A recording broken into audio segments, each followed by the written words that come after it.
And thank you, Jimmy, as we welcome all of you back to Las Vegas and a sunny splash day here. People from all 50 states and some 16 countries are here to enjoy a crowd of about 150,000. And we're in the Hollywood Hotel and Casino. Michael and I, of course, betting legal here. The odds posted as the day started on the drivers. Jimmy Johnson, 48, Jeff Gordon, 24. We want your expertise so we can change the odds based on what you think. When I got to Vegas, Jimmy Johnson was my favorite, too, but he wrecked his primary car, Chris. We got to move him over a little bit. I think he's about 12-1 now. 12-1. Okay. This is my guy. I think 10-1 Kevin Harvick. I would move that odds down to about maybe 4-1. I like that for Kevin Harvick. All right. Let's take a look. Give us we see some of the names. Carl Edwards there in the 99. Matt Kenseth. Give us a long shot. This is my long shot. Kurt Busch. He's a former NASCAR champion. He landed with a small team. He's going to lead. He has a chance to lead that team to victory lane. I'm going to leave him at 18-1. And if I were a betting man, I'd bet on him. All right, so now let's try the one-armed bandit here and go to the slot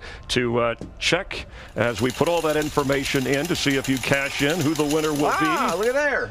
Kevin Harvick. My guy. All right, very good. We'll be checking this out throughout the race. You were once a long shot at Daytona, I remember. Let's just move on, Chris. And you did okay. All right, let's head back down trackside and get the command, those words we love to hear every time the drivers are on the track. Race fans, it's time for the most famous words in motorsports. Here to give the command, please welcome our Grand Marshal, Tim Allen. Hi, everybody. Welcome to Las Vegas Motor Speedway, Kobalt Tools 400. And I'm going to step our tradition a little bit because this is Las Vegas. What goes on here stays here. And I'm going to say, hey, drivers, light these bad boys up.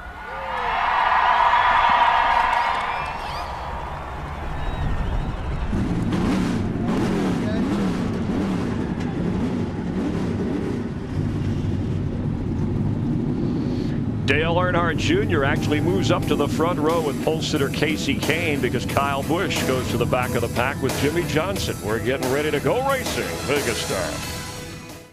The Kobalt Tools 400, a good crowd, good weather, good racing, good fans. We're glad you're with us. Third race of the season, NASCAR on Fox. Michael and I will be watching the race with you from our Hollywood Hotel. Jeff Hammond roaming about with our great team of pit reporters.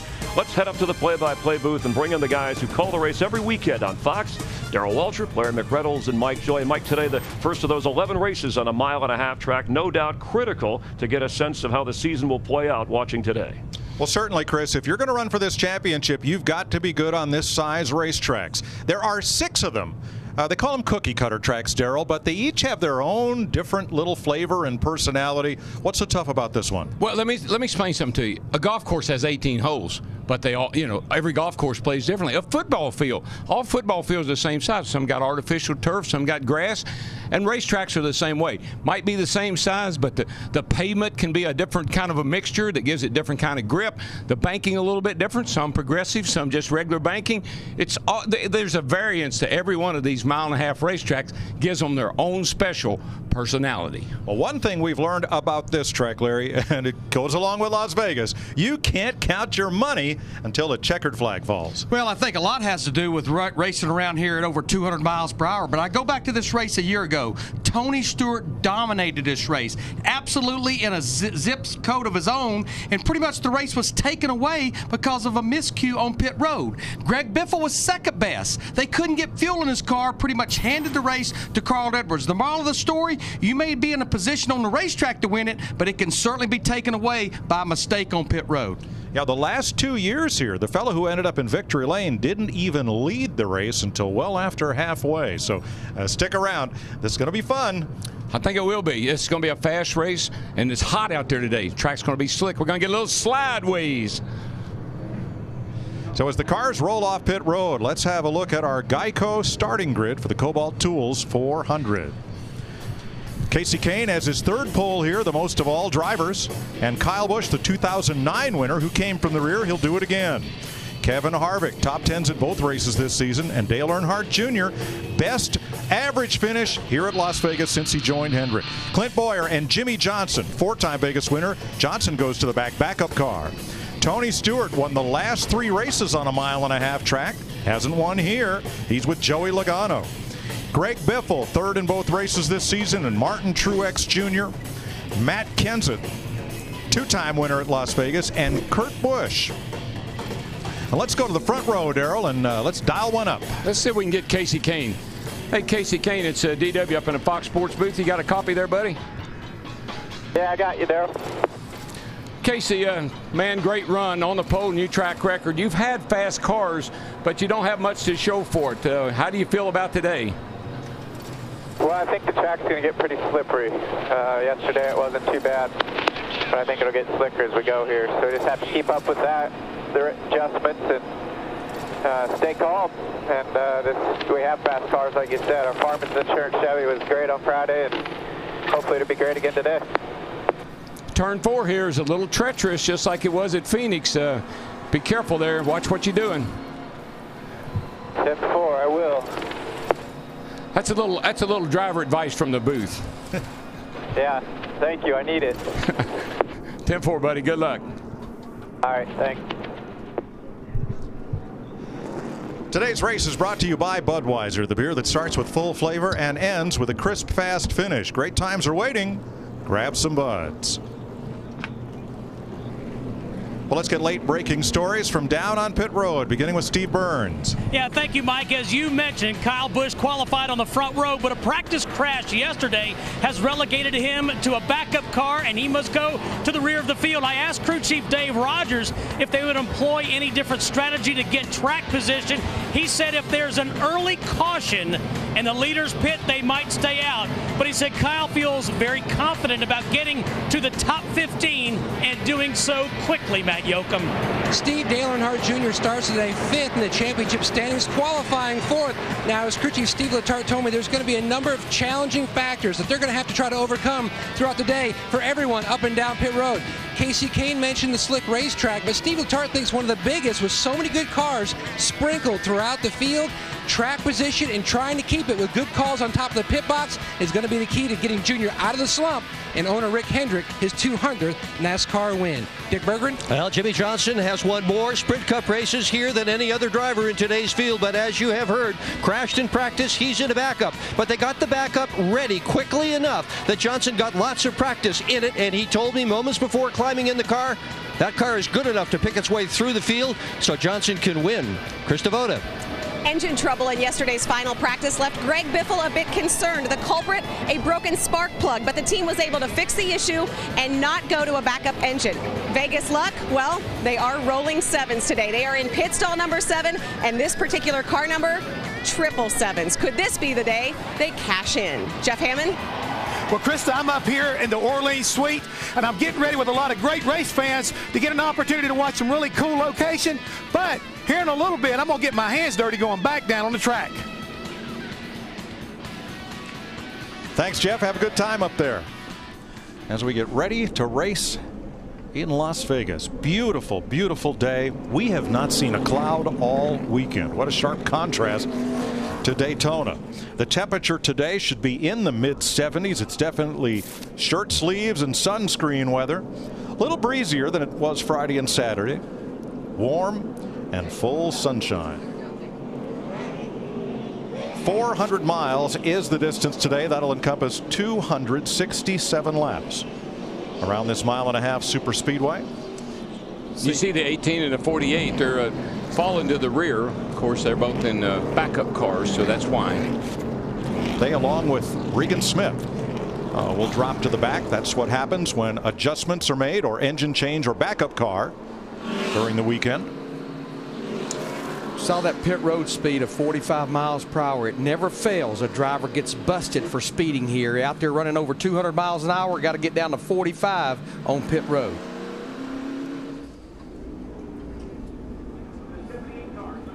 Kyle Busch won here 2 years ago after qualifying on the pole, but having to start in the back after an engine change.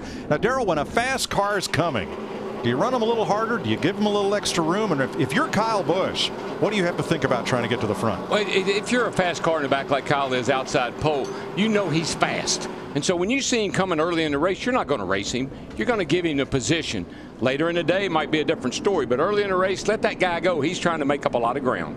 And then I think also, as you heard in the pit, we'll probably see some strategy by Kyle Busch's team and Jimmy Johnson's team, maybe 2 tires early in the race.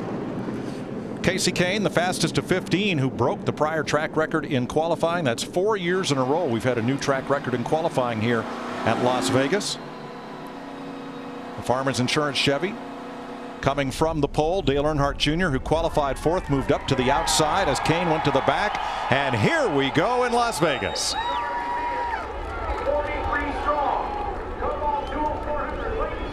I love the way the flagman holds them. The green flag's in the air. Boogity, boogity, boogity. Let's go racing, boys.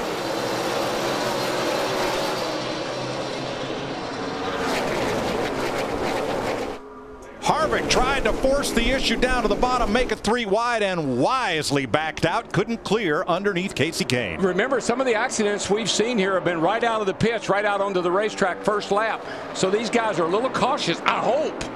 And now, the driver who unbelievably only led a total of 4 laps last year on all the mile-and-a-half tracks, Dale Earnhardt Jr. has got one in the bank. He's our leader. I think our fans are letting us know who led that lap right there. But Dale Earnhardt Jr. in the 88, he has been fast all weekend long. He led 2 laps at Texas. Nearly won at Charlotte, came within sight of the checkered flag before running out of gas, but only led 2 laps there last May. But his average finish on mile-and-a-halves is the 5th best at an 11.7. So he runs good on these tracks, hadn't led a lot of laps. You're going to win a lot, you got to lead a lot.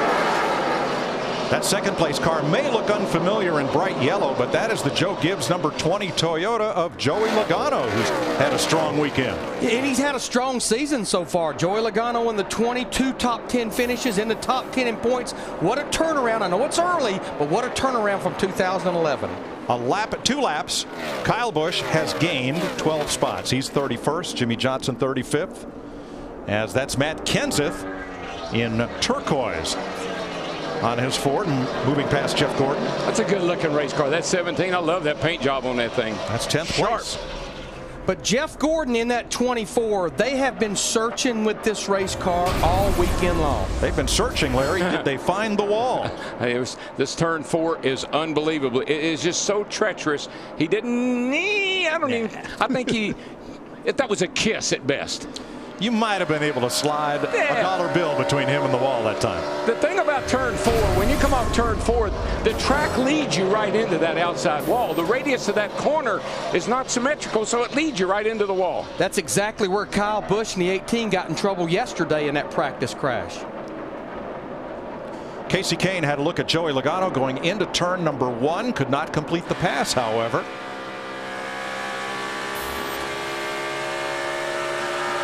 Harvick is settled in 4th, Truex 5th, Kurt Busch in 6th, Allmendinger, Stewart, Biffle, and Kenseth. We go down into turn 1, and you heard in the pre-race show, Michael was talking about the bumps. The car basically porpoises. It kind of hops through those dips in the racetrack. It's right where the tunnel is. So the tunnel at most racetracks creates a bump or a dip. It upsets the car.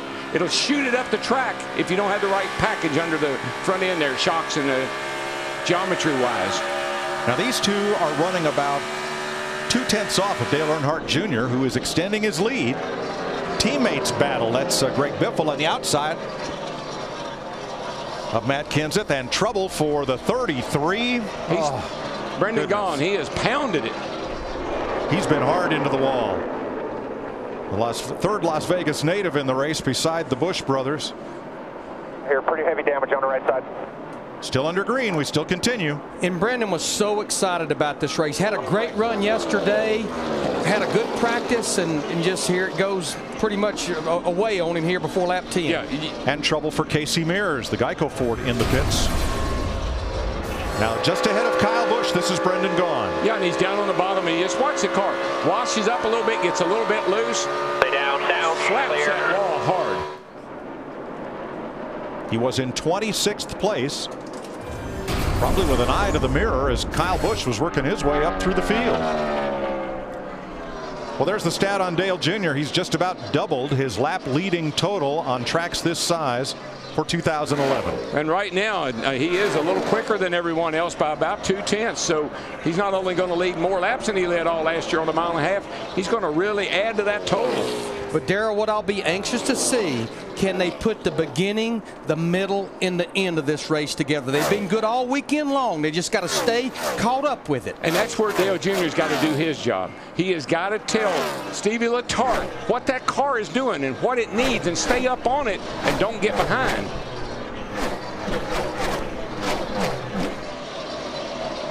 Dale Jr. with a 2-second lead. Kyle Busch now up to 25th. From the back of the pack, Jimmy Johnson has climbed to 28th.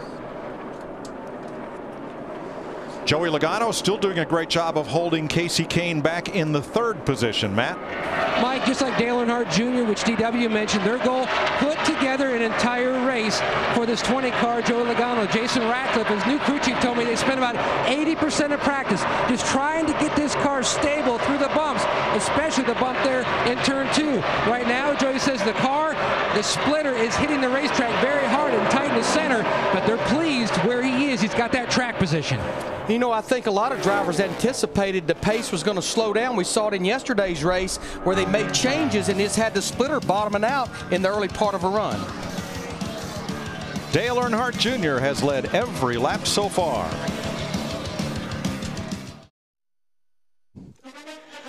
The Kobalt Tools 400 is sponsored by Kobalt Tools. Kobalt, the next generation of tough tools.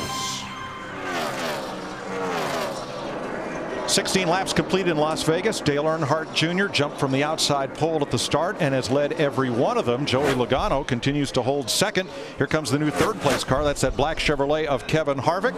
Martin Truex Jr. started 10th. He is up to 4th. And Kurt Busch is the new 5th place car, passing Casey Kane as we came back from break. I've been watching the 51 car of Kurt Busch. Really looks good, particularly on corner exit. Gets up out of the corner really well. Ryan Newman and Marcus Ambrose 14th and 15th there. And here's Allmendinger going to work on Kurt Busch to break into the top 5. 2nd place, Harvick makes the pass on Logano. Just a little update. We saw Casey Mears on pit road before commercial break. They had a loose wheel on his 13 car. Brendan Gaughan made a stop for crash damage, came back out. Joe Nemechek has gone to the garage. How about Clint Bowyer? Started 5th, quickly dropped back to 12th, Steve, but he has settled there, not lost any more ground. Mike, early in, Clint Bowyer described his car as having gotten very loose very quickly. And Darrell, I just believe that's a product of what Casey Kane told you on the pace laps. This racetrack has lost some grip. It's warmer. We had that 300-mile race yesterday. It's taking grip away. That's the difference, Larry. And that's why you see these guys, you know, all through practice and yesterday running the bottom right through those bumps on both ends of the track. Now they're trying to find that really, really high groove, looking for some new racetrack where there's not a lot of rubber, where there might be some more grip. On the bottom, here comes Greg Biffle, the number 16 Ford, coming after Kurt Busch. This is for 6th place.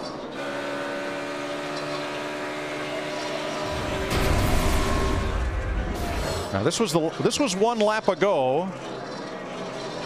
That right there is just, that's what these guys are all fighting. When you turn the wheels, you see the car, he's trying to turn it. Turns it a little too far, the back slides out. Catch it. You play pitch and catch a lot on this racetrack. Well, Biffle pitches it into the corner, and he's about to run up on A.J. Allmendinger as Busch tries to stay alongside.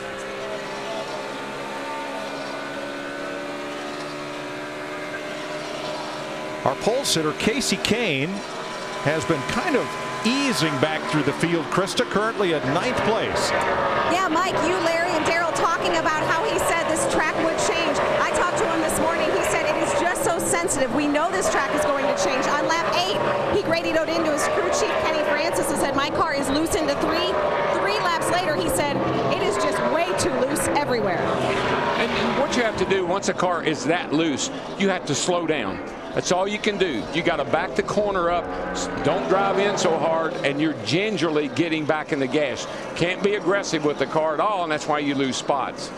Tony Stewart in the 14 moving forward again. He had dropped back to 11th. He is now 9th, and Jeff Gordon gets back up into the top 10. For more on Gordon, here's Steve.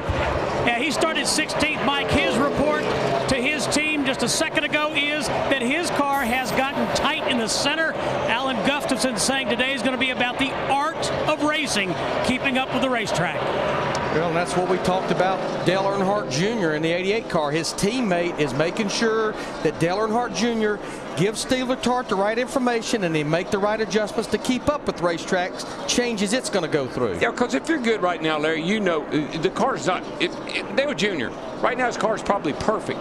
But if Stevie Letarte and Dale Jr. don't communicate about what's going on with that race car, they will get behind and somebody else will be up there leading the race. Dale Jr.'s led every one of the 24 laps so far. It took 21 laps for Kyle Busch to move from the back of the field into the top 20. And now Jimmy Johnson has cracked the top 25, also coming from the back of the field. Yeah, you can get up to about, I don't know, 15th, 20th, somewhere in there pretty quick. You know, you're a little better than a lot of those guys. But once you get to that point, it's a little tougher. McBurgren. Well, Jimmy Johnson has said that the car is behaving differently on each of the two ends of the racetrack, which will make it harder to adjust, Mike. But he started way in the back. He's all the way up to the 24th spot. And I was impressed at how confident both he and his crew chief, Chad Knaus, were that this car is good enough to go to the front and win the race from the back. Well, the good thing about this first run, Darrell, is we've run far enough that you kind of know what your car's got. You can give that feedback to your team and to your crew chief, and they can be thinking about what adjustments they need to be made. Here's the difference. On the third lap of the race, Dale Jr. ran a 29.51. Right now, his last time by, a 30.93. Kevin Harvick beginning to eat into that lead, but so far, Dale Earnhardt Jr. has led every lap in Las Vegas.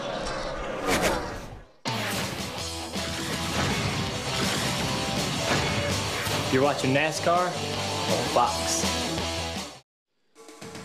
The Kobalt Tools 400 is sponsored by Sprint, proud sponsor of the NASCAR Sprint Cup Series. By Geico, 15 minutes could save you 15% or more on car insurance. By Pizza Hut, order the new $10 dinner box today. And by Dodge, visit your local Dodge dealer today. 31 laps complete. Let's take an inside look at what's happening in the NASCAR Sprint Cup Series, brought to you by Sprint.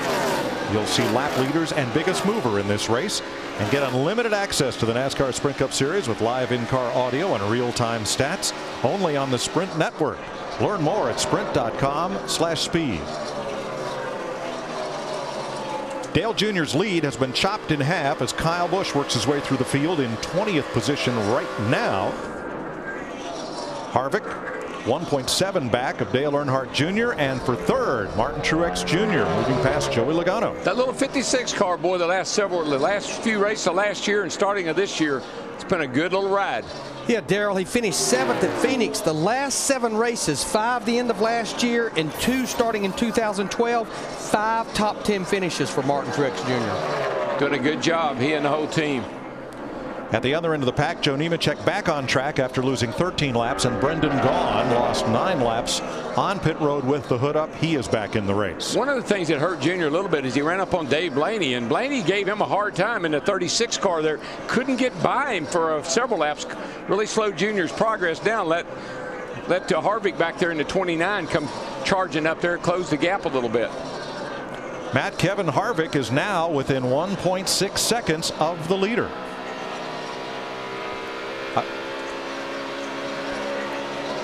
Mike, we've heard DW say so many times, qualifying sets the tone for the weekend, and that's what Kevin Harvick told me. Believe it or not, starting third was his best qualifying effort, not due to a rainout set by points since June of 2008. He's making the most of it. Says he needs a little bit more front grip when they make their first pit stop and a little bit rear grip, but he's very pleased. Look for an air pressure and a significant wedge adjustment, but keep an eye on that 29. He's reeling in the 88.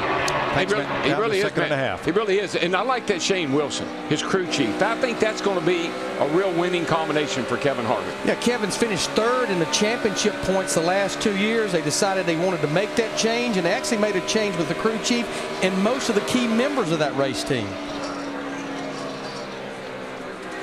A.J. Allmendinger hunting Matt Kenseth and Greg Biffle as they work their way around the mile-and-a-half Las Vegas Motor Speedway. Allmendinger 6th, Brad Keselowski in 12th. Are the Dodge Chargers in the race? Robbie Gordon failed to qualify. You know, little old A.J. Allmendinger in that 22 car, he's had 2 good runs the first 2 races of 2012. Just wrong place, wrong time at Daytona and Phoenix. I think he'll settle in nicely there in over the long haul, and he will live up to those expectations that people. That one word that I kept hearing every time you'd hear AJ, potential. He has a lot of potential. I think he's in a spot where he'll be able to prove that. 37 laps complete. Everybody wondering when pit stops will begin. Perhaps soon, as Dale Earnhardt Jr. leads Kevin Harvick now by just 1.3 seconds. The Kobalt Tools 400 is sponsored by Budweiser.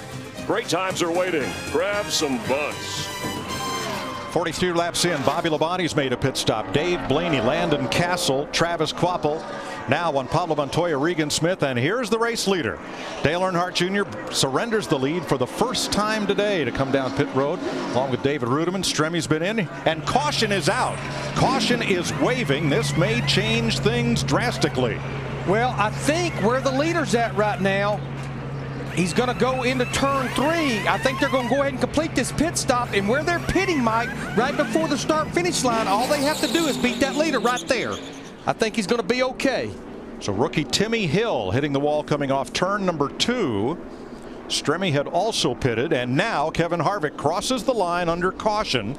So the cars that stopped under green will be able to cycle through and lead the field to the green when we get a restart. Dale Earnhardt Jr. had the perfect pit box because it's right there before the start-finish line, and if you're, as long as you beat that leader to the start-finish line, if you're pitting before it or you're coming down pit road before it, you're okay. Now in that exchange, we're told that Kurt Busch did lose 1 lap to the leader. See, there's his stall right there. Right at start finish.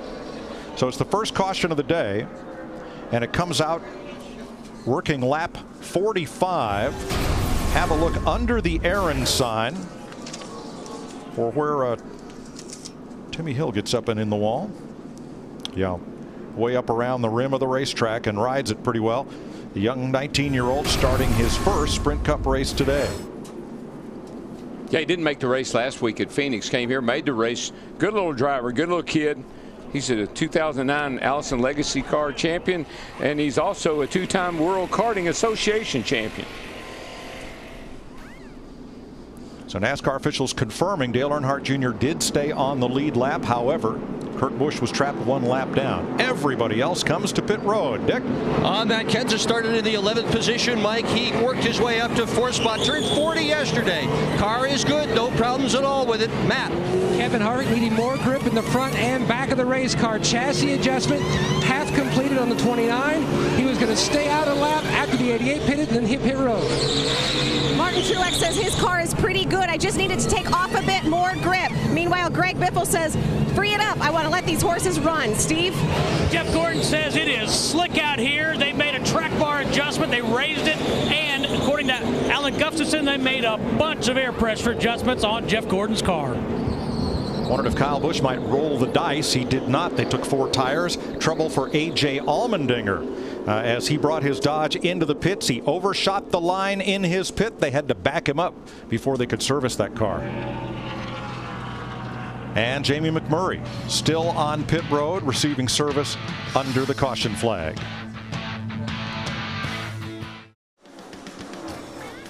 We are not yet under green, but cars have moved around the pace car to come around and pick up the tail end of the field because Dale Earnhardt Jr. will once again be the leader, and a penalty on Brad Keselowski too fast exiting the pits. He will restart tail end of the field. Larry, let's have a look at showing pit road how Dale Earnhardt Jr. is on the lead lap, but Kurt Busch lost a lap. All right, Kurt Busch is pitting right here. Dale Earnhardt Jr. is pitting right here. When they were on pit road, Kevin Harvick was the leader. When the caution comes out, all you have to do is either beat the leader at this line, which is the start-finish line going across pit road, which Dale Earnhardt Jr. did, or the pit out line, which is right there, which Kurt Busch did not. And because Kurt Busch was down toward turn 1 in his pit stall when the caution came out, he had to go to the pit exit line to beat the leader and wasn't able to. Well, and remember, Junior came in as the leader, so he had a gap between himself and the 29 car that Kurt Busch didn't have. Yeah, it has nothing to do with where you're pitting. It's just where you're at on pit road versus the leader. 27 cars on the lead lap. David Reagan gets the free pass. Here's our KFC fresh start. KFC come in today and taste why fresh is better. Now this is a critical time of the race. We've had a long green here. Teams have had a chance to analyze and evaluate what they have. Who makes the right adjustments at that pit stop, that first one? Harvick Earnhardt for the lead, turn 3.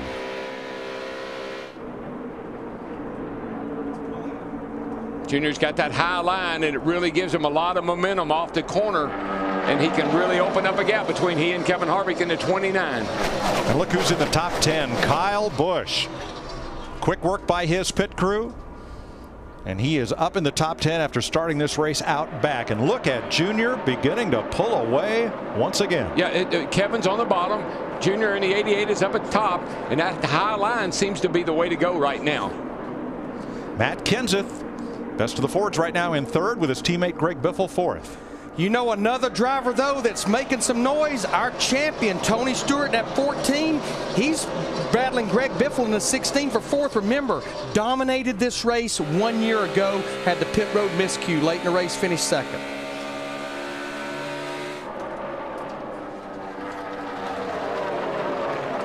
You know, we talked in the pre-race show about Tony not winning here and some of the other mile and a halves, Kentucky. Based on his performance at the end of last year, I'd say he's going to change that this year and maybe today. He said after the checkered flag fell here last March, somebody's going to have to explain to me why we didn't win this thing. He was not a happy camper. And I think that was an indication of things to come between he and Darian Grubb. They had some miscommunications, some disagreements all through the year until they got to the chase.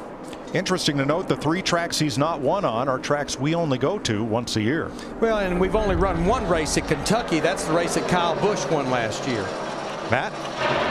Mike, if you're a Tony Stewart fan, you know that he loves it when the track gets hot and slick, and the comments back to his team is the track is starting to really get slick. The biggest issue he had in the first segment, side bite, but as the laps wore on, it came to him more and more. They made a slight air pressure change. He's pleased with the 14 machine.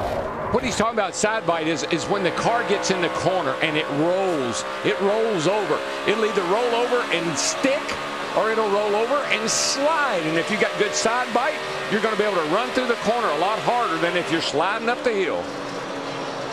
Jimmy Johnson about to break into the top dozen. Watching from the 5-hour energy cam on Clint Boyer's car as Johnson makes the pass for 12th. Remember, that's a driver that started at the tail end of the field in a backup car because of a crash yesterday. Dale Jr. had a 1-second lead over Kevin Harvick prior to slowing for pit road, and he's back up to 1.2 seconds up on Harv right now. Yeah, right now Dale Jr. again is just doing what he did in that first go round. He's about 1/10 to 2/10 quicker than Kevin Harvick, but the guy that's matching his lap times pretty close is the 14 car, Tony Stewart. They're running pretty similar times. Larry, on this first pit stop, we didn't see any or much gambling on 2 tires for track position. Now, when you run that far, Mike, because as you saw, we were about to cycle into green flag pit stops. You needed a full tank of Sunoco race fuel, so you had to take 4 tires. 2 tires would have been a disaster right there. In all of 2011, Dale Earnhardt Jr. led 52 laps the whole year. He's led more than that today. Yeah, car is awesome. Now he's dropped down to the bottom, and that's something I really like to see. And he's experimenting, and that's smart. That's using your head. He ran the high line, got that gap. Now he's going to run the bottom and see, what if I had to go down here and make a pass? Can I do it? That cost him a little. He was 1.6 ahead of Harvick beginning that lap. Now it's down right about to 1.5 as Kyle Busch keeps marching toward the front. He's 5 seconds off the lead now in 9th place. Now, Kyle Busch has won this race from the rear. Back in 2009, he had to go to the rear because of an engine change after sitting on the pole. Looks like he's trying to repeat that feat. Well, if he's coming to the front, he's going to have company because Jimmy Johnson comes into the picture. Against the number 5 is Hendrick teammate Casey Kane. Yeah, I think what's happening. Newman. I think what's happening with the 29 to 14, they're racing each other. And right now, Harvick's playing defense. He's trying to keep the 14 behind him. It's costing him time to the leader. But as soon as Tony gets by, I think he's going to have a little something for Dale Jr. And there he makes the pass. And I think he'll be able to go. Here we come, baby. You know Tony Stewart's got a good car when he's doing his own cheerleading on the radio.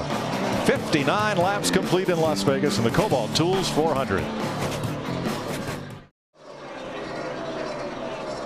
64 laps complete in Las Vegas. Tony Stewart losing ground here. He's dropped back into the 5th position behind Greg Biffle, and he's got a piece of debris there on the grill. Yeah, well, he's trying to get up. Every time somebody goes by, he can't get up close enough to them as they go by or to stay with them to get that sucked off of there. Ah, just happened. It's gone. Good. Matt Kenseth passed him. He couldn't hang with Kenseth, but he was able to get close enough to Biffle to blow that piece of debris off the grill. And now he can get cooled down and hopefully go back to the front. Here's a look. Thanks to Greg Biffle's onboard camera. Got it. Goes. When you get that close, the pressure on the nose changes. It almost starts pulling away rather than pushing against the nose. He couldn't stay with Matt Kenseth, and neither could Kevin Harvick. Kenseth has gone by into 2nd place.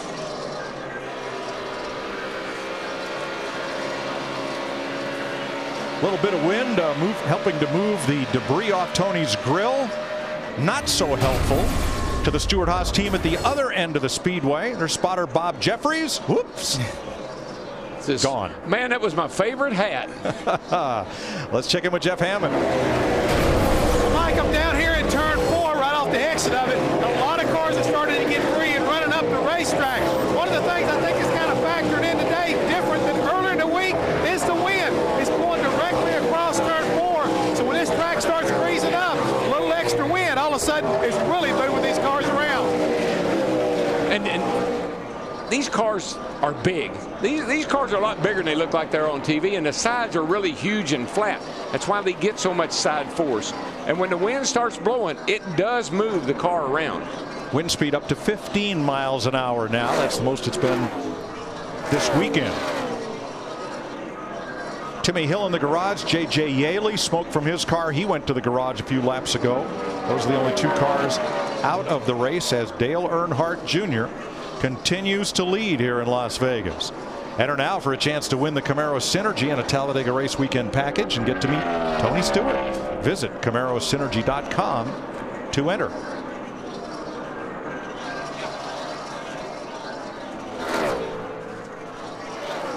Matt Kenseth trying to eat into Junior's lead. 1.8 seconds. There's Kenseth. There's Harvick. Kenseth's quicker by a couple of tenths at this point in the run, and he is definitely closing down. You know, one thing I noticed about Dale Earnhardt Jr. in the 88, Darrell, there's only about 1 groove left at the top of the racetrack that they haven't been running on. He has moved his race car all the way to the top of that black, just trying to find more grip. But that's when he's at his best. When he can high ride, get up there and rim ride. I think that's really where he has the most comfort in a race car. There's the gap, 1st to 2nd. 1.3 seconds. Veteran Jimmy Fennig up on the pit box for Kenseth. Harvick 2.5 back. Biffle 3.5 out of the lead, and Tony Stewart now 4.6 back. There have been drivers in our sport through the years that when the track greases up and they can start running up next to the wall, run the high groove. Harry Gant comes to mind, Richard Petty, my brother. A lot of guys really like to get up next to that wall. They could really get a good feel. Now you see the dynamic interval down at the lower left there. And at turns 1 and 2, Kenseth closes the gap. Gets a little closer here entering turn 3. A little bit of traffic may have affected that last time by as Kenseth lost some ground in 3 and 4. But now he has Dale Jr. in his sights. 72 laps complete in the Kobalt Tools 400. Dale Earnhardt Jr. after pit stops out in front once again. The Kobalt Tools 400 is sponsored by Lowe's. Lowe's, never stop improving. Caution out for the second time at lap 72. The number 10 of David Rudiman having trouble getting onto pit road. The track opened for pit stops, and here's a look at the leaders. It had been about 25 laps since we had our last caution. Most of the drivers elected to go with 2 tires. You see Matt Kenseth in the 17. They went with left side tires, something we saw at Phoenix a lot last week. Yeah, I just told you. This isn't Phoenix, so I'm not sure about that one. We'll have to see how it works out. Lower left, you see Harvick winning the race off pit road from Matt Kenseth. One driver stayed on track. David Reagan did not pit, so Reagan is the race leader. A lot of 2-tire changes most of the way down pit road under the second caution of the day. Let's get down to the Hollywood Hotel. Thanks, Mike. With Michael Waltrip, Chris Myers. Hope you're enjoying NASCAR on Fox from Las Vegas in time for an AT&T race break brought to you by the nation's largest 4G network. Rethink possible. Dale Earnhardt Jr. is good news. He's already led more laps today, 70 plus, than all of last year. He led 50 plus through 36 races. That's a good sign. And of course, Dale Earnhardt Jr. once led 130 laps to start a race. That was in Bristol back in 2002. We know the fact that he hasn't won in 3 years. What do you take away from how he's running so far? Well, I like his car while he's out front, but now he's going to be back in traffic, Chris. There's a couple of guys that had to start in the back and backup cars, Jimmy Johnson and Kyle Busch. They've been able to march through traffic and make their way inside the top 10. They know what kind of car they have to race with. They're all over the place. Dale Jr.'s been out front setting sail. Now he's going to be stuck in traffic. It'll be interesting to see what kind of car he has in that situation. Jimmy Johnson has made up 33 spots. It's been 20 plus for Kyle Busch. It seems like they're comfortable. They've won before coming from back of the pack. In fact, 2009 when Kyle Busch started on the pole, had to go to a backup car, was able to come through. And it's been a really great opening laps of this race for these guys. They've been able to put their car in a lot of different situations and pass people, pass. You get out front and you lead the race, you get a little bit complacent and you're like, this car's good. Put it in traffic, maybe it isn't so good. The quarter mark of the season, just going past 100 miles in this 400-mile race, and this has been an AT&T race break. Mike, no driver leading the first lap has ever won the Las Vegas race in 14 previous tries. Wow. Dale Earnhardt Jr. was the first car to take 4 tires, and he will restart 16th. David Reagan has given up the lead and made his pit stop. Our Aaron's lucky dog is Kurt Busch. You don't need credit. All you need is Aaron's. Busch gets the free pass on this restart. Remember how Kurt got a lap down? He was running up there in the top 10, and he was trapped on pit road when that first caution came out. Great break for him because he's got a good race car.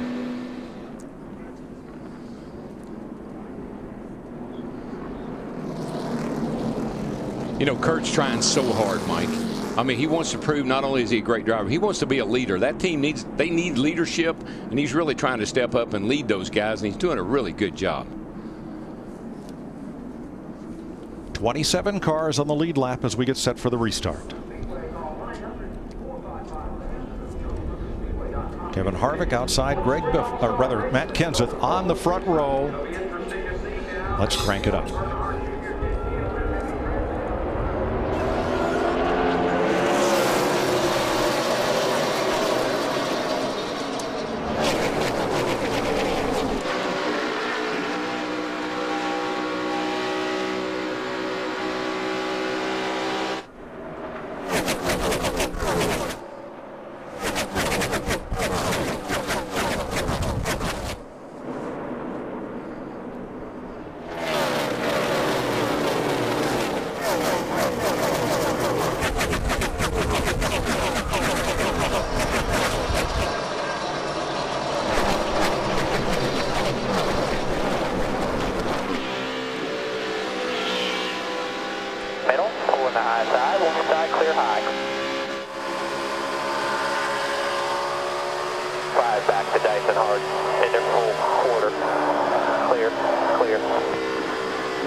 Kenseth in command as we complete 80 laps. Kevin Harvick second, Jimmy Johnson a fast closing third, Tony Stewart, Greg Biffle, then Martin Truex, Ryan Newman, and Carl Edwards. Whole different cast of characters at the front. Well, it's track position. Dale Jr. had the fastest car, and he still got a fast race car, but he took 4 tires. He's back in traffic. He just can't pass these guys just as easy as it was when he was running up front all by himself. Well, watch him from our aerial coverage as Dale Jr. Goes 3 wide here against Menard on the inside and Allmendinger on the outside. Nobody's giving him a whole lot of room. But he's being real aggressive. You watch him get down in the middle of this corner. He's got AJ on the outside in the 22, and there's Menard in the middle. But watch Jr. He says, I got to get out of here. And this is the first time that Dale Earnhardt Jr. in the 88 car has been in traffic today. He has led almost every single lap. He sits in 16th place. Here's your top trio. And Jimmy Johnson is hunting down Matt Kenseth, who won the pole here last year. But Kenseth only led 3 laps in the race. From the back to the front. You gotta like that, man. I mean, it's good stuff. For the lead. And Darrell, he's done it in working on doing it in 83 laps with only 2 cautions and pretty much had to change 4 tires that first time. You know what, Larry? But what I love, that they wrecked that car in practice yesterday. In 28 minutes, they had this car, this backup car, on the racetrack. They got laps in that car, and they knew what they had. That thing looked better than his primary car to me. You can see right there Jimmy Johnson in the 48 right around the bottom of the racetrack through 1 and 2. My man, you'll get it. I believe we learned yesterday that car had a runner-up finish at Dover, had a couple of top 5s. It was definitely a very proven piece that they rolled off the truck as a backup, and they needed it because on the very first lap of practice, Johnson got up high. The Nationwide cars have been qualifying down low. Track was a little dirty, and he got in the fence. Wow, for the lead and for third. I would take the 48's worst race car any day for a backup car. Any car they have, I'd like to have. Yeah, the caliber of these drivers' backup cars today, I promise you, their backup car is just as good as their primary car. That's where, Larry, that's where shop preparation, getting these things done at the shop so you get to the track. If you have a problem, you can overcome it. 4th place, Greg Biffle, Kevin Harvick go at it. A lot of battling up here within the top 5, which is all kind of accordioning together. Stewart is the man in the rocking chair. He's in 3rd place all by himself. 1st and 2nd a car length apart. 4th and 5th, and now you see Biffle from Harvick trying to chase Stewart down. So what happened to Dale Jr., who led the early part of this race and is now 16th? Down there that can help you out as far as scanning maybe tell teams or things more consistently with what other people do. Feel like we could do better there. Letarte expected a few cars to take 2 tires, but not as many. Now Junior in the backs, running in 16th. The car tight on that previous run. DW, how much tighter now back in dirty air is that car going to be? Well, you just lose all that downforce on the nose, and where the car had nice down pressure, downforce on the nose, it would cut through the corner. Now you're back there with lift. You had downforce before. Now the air off the car in front of you is causing a little bit of lift, and the car just not going to turn as good. Casey Kane goes by Jr. 2 laps ago. Dale Jr. had a close moment here with Denny Hamlin. And you could see how much faster he was than Denny Hamlin right there. Just drove into the back of Denny. Just about turned Denny Hamlin in the 11 sideways. But that's how much quicker Dale Earnhardt Jr. got off turn 4 than Denny Hamlin. And remember, the reason Junior is back there is they took 4 tires on the pit stop. The 15 cars that restarted in front of him only took 2. Okay, well, let's think about it this way. Say we go green. Next time in, Dale Jr. could get away with 2 tires. Under green, the other guys may have to take 4. But I'm a lot like Matt Yoakum reported. I never expected 15 drivers after 25 laps on your tires to change just 2 right side tires. And how about the guy leading? 2 left side tires. 2 left side tires. I mean, when did that come about? Kyle Busch makes the pass on his Joe Gibbs Toyota teammate Joey Logano, and that'll move Kyle up to 11th. Jimmy Johnson still hunting the lead on Matt Kenseth, but you get Kenseth nailed down in that high groove. He's a really strong 1.5 mile racer. Kenseth's got a lot of confidence right now, boys. Winning that Daytona 500. Didn't run all that great last week, but didn't run bad. In Matt's two wins here, Darrell, he really dominated. In 2003, he led 88 laps. In 2004, 123.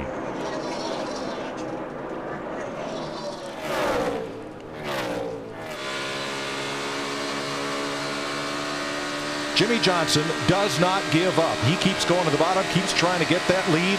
Why, Darrell, is it so important for him to get that car out front? The number one. That would be 1 point. And that's important when you're back there in, what is he, 37th or wherever he is? 25-point penalty to Johnson at Daytona. His crew chief Chad Knaus and car chief Ron Malik will have their appeal heard by NASCAR this Tuesday as they attempt to overturn a 6-race suspension, $100,000 and 25-point fine for a car that came to inspection at Daytona outside of what NASCAR considered proper specification for the body. Came to the track. Yes. Never quite made it through inspection the first.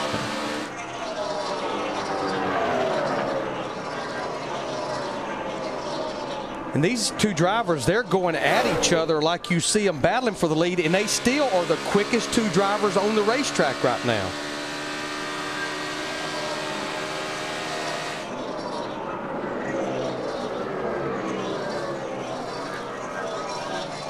So Jimmy Johnson has come from the back to the front. Casey Kane sat on the pole. Earnhardt Jr. led a lot. And the fourth Hendrick car, Jeff Gordon right now, is mired back in 24th after he took 4 tires on the last stop. I mean, this is pathetic, man. I just can't even go into the corner. And the most recent thing Jeff Gordon has told Alan Gustafson, he said, with all those air pressure adjustments that you made, you have unhooked the front of the race car from the racetrack. Alan Gustafson acknowledged it, said there's not a whole lot we can do until the next pit stop. And Steve, Jeff Gordon was moving forward until that last pit stop, but I think he's suffering also a little of the same thing that his teammate Dale Earnhardt Jr. is suffering from, 4 tires and stuck back in traffic. These early pit stops, those first couple of stops, somebody's going to hit it. Matt Kenseth. Somebody's going to miss it. Jeff Gordon. Gordon was 8th prior to pit stops, but because of the 4-tire change, he restarted 18th and he has fallen to 24th. Ford Chevy battle for the front spot. Who's going to prevail, Matt Kenseth or Jimmy Johnson? The Kobalt Tools 400 is sponsored by KFC. Come in today and taste why fresh is better. By AT&T, the nation's largest 4G network. AT&T, rethink possible. And by Ford, proud sponsor of NASCAR. New leader at 101 laps in the Kobalt Tools 400. Jimmy Johnson, winner of 4 of the last 7 Las Vegas races. From worst to first. Making a pass on Matt Kenseth. Never did see the worst part. He started on No, I agree. But he could start a lap down. He'd get the lucky dog. He'd be back up there. Now, that great battle side by side for first and second. Who had the best view of it and enjoyed it the most? Well, listen to this. How much these last 5 laps pay anyway? Lap 267, they give you a big trophy. I thought so, but it looks like it must pay an awful lot right now. He was talking about because Jimmy and Matt were just racing each other so hard, but I think Tony's probably not pushing it all that hard right now. I think he's driving in reserve right now. Well, I know who looks like he's still pushing it hard, and that's Jimmy Johnson in the 48, because in just those few laps, he has pulled out to almost a second lead over Matt Kenseth in the 17, about 2/10 of a lap quicker. Now, we said the first 14 cars on the restart took 2 tires. Casey Kane took 4. He's running in 9th place. Kane is the highest placed car.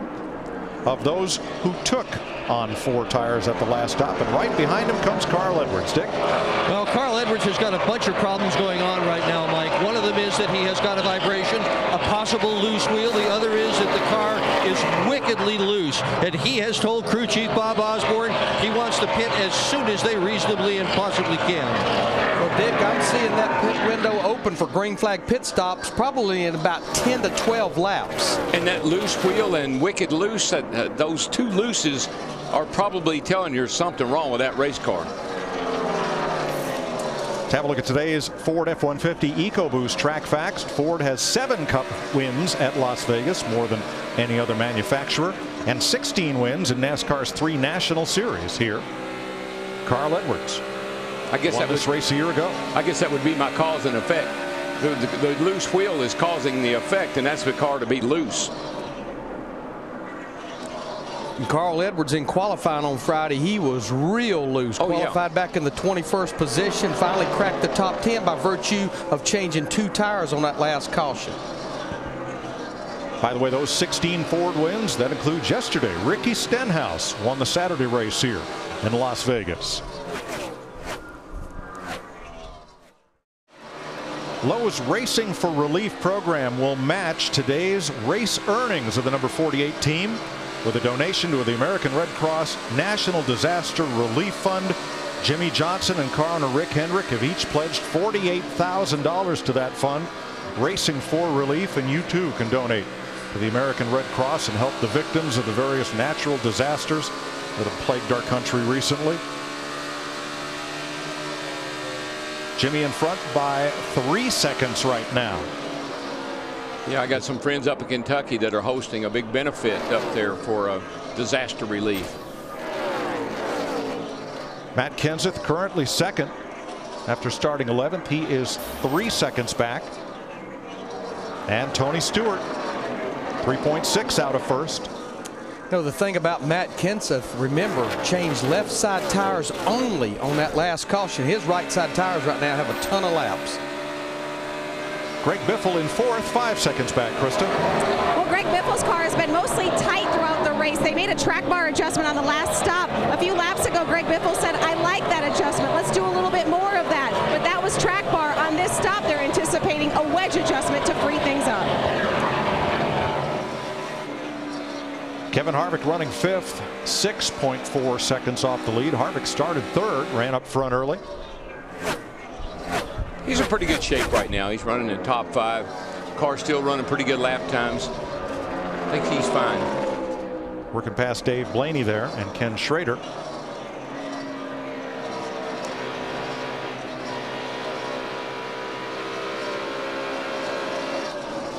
And Ryan Newman debuting the Quicken Loan Chevy in 6th place. He started 14th. He's about 9 seconds out of first. Yeah, he's just been chipping away at it the entire race. Cracked the top 10 and sitting here now trying to get up to the top 5 before these green flag stops. It'll be happening here shortly. And Larry, you know, the 14 is running great and has, and Newman has struggled some, but today they both look like they're running equally as well. Here's the battle for 7th. Martin Truex Jr.'s Toyota spent a lot of time in the top 5 today. And Casey Kane coming back toward the front. Our pole sitter is the first car in the race that took on 4 tires on the last pit stop. Now right behind them, Jamie McMurray in the number 1 Chevrolet had some trouble early on, and here's Jeff Gordon to pit road unexpectedly. Steve. Well, Mike, it's pretty much about when they wanted to pit in their window. And again, remember, they made a lot of air pressure adjustments on the last stop. They will reverse those adjustments as they continue to chase this racetrack and 4 tires. He was very unhappy with the handling of his car, Larry, so it looks like a little bit of short pitting to correct that. Well, yeah, plus you're going to get the benefit of those 4 fresh tires. But yeah, once you get to where you're close on your fuel window and your car is driving bad, great time to come to pit road. But now this may be the first full cycle of green flag pit stops. Brad Keselowski had some issues earlier speeding on pit road. It's very much can happen here under green flag stops. Just refer back to our opening there, double trouble. This is the hardest pit road to get on and not speed or get it run over that cone down there. Looking over tires there. Well, last week's winner, our point leader, Denny Hamlin. Steve, he's in danger of going a lap down.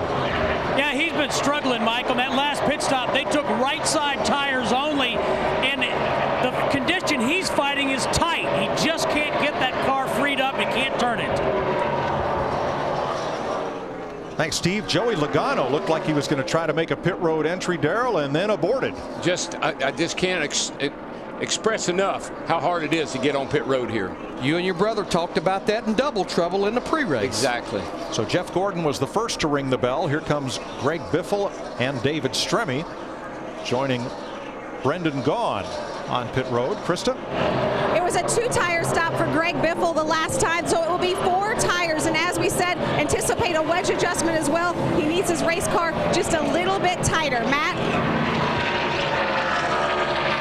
And Joey Logano making his way to his pit box. Miscue on entry into pit road.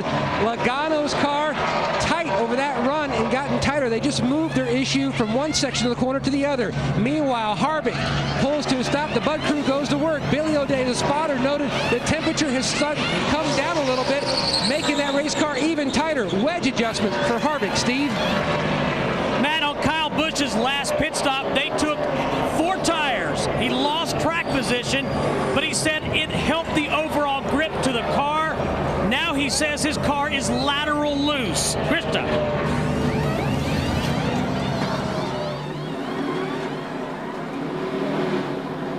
It's all race long. I'm talking about Casey Kane. A lot of adjustments throughout this race. More adjustments on this stop as well. Another 4-tire change for Casey Kane.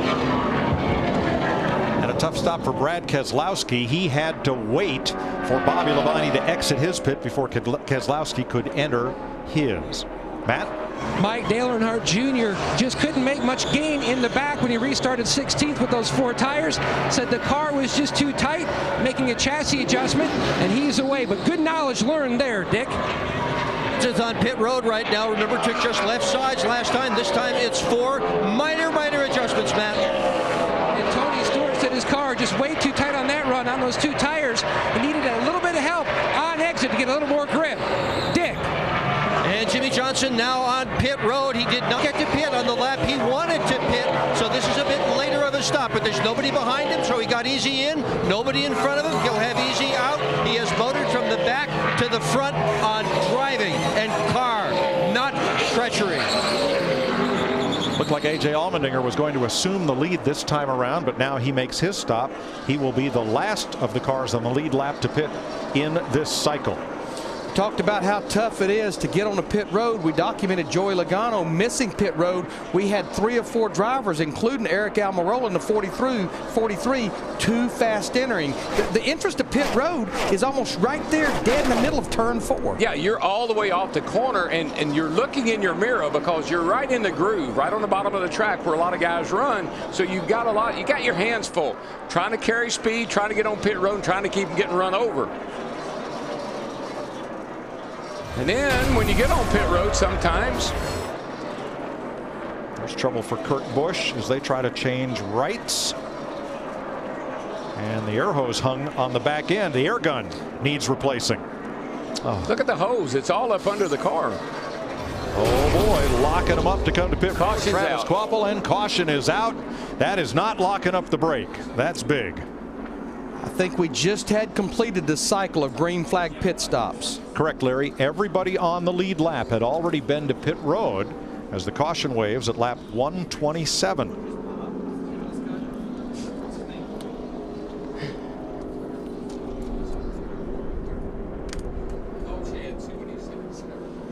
So Kvapil coasts into the garage where he will join Josh Wise, Joe Nemechek, Timmy Hill, and J.J. Yeley. Something will boom on the 93.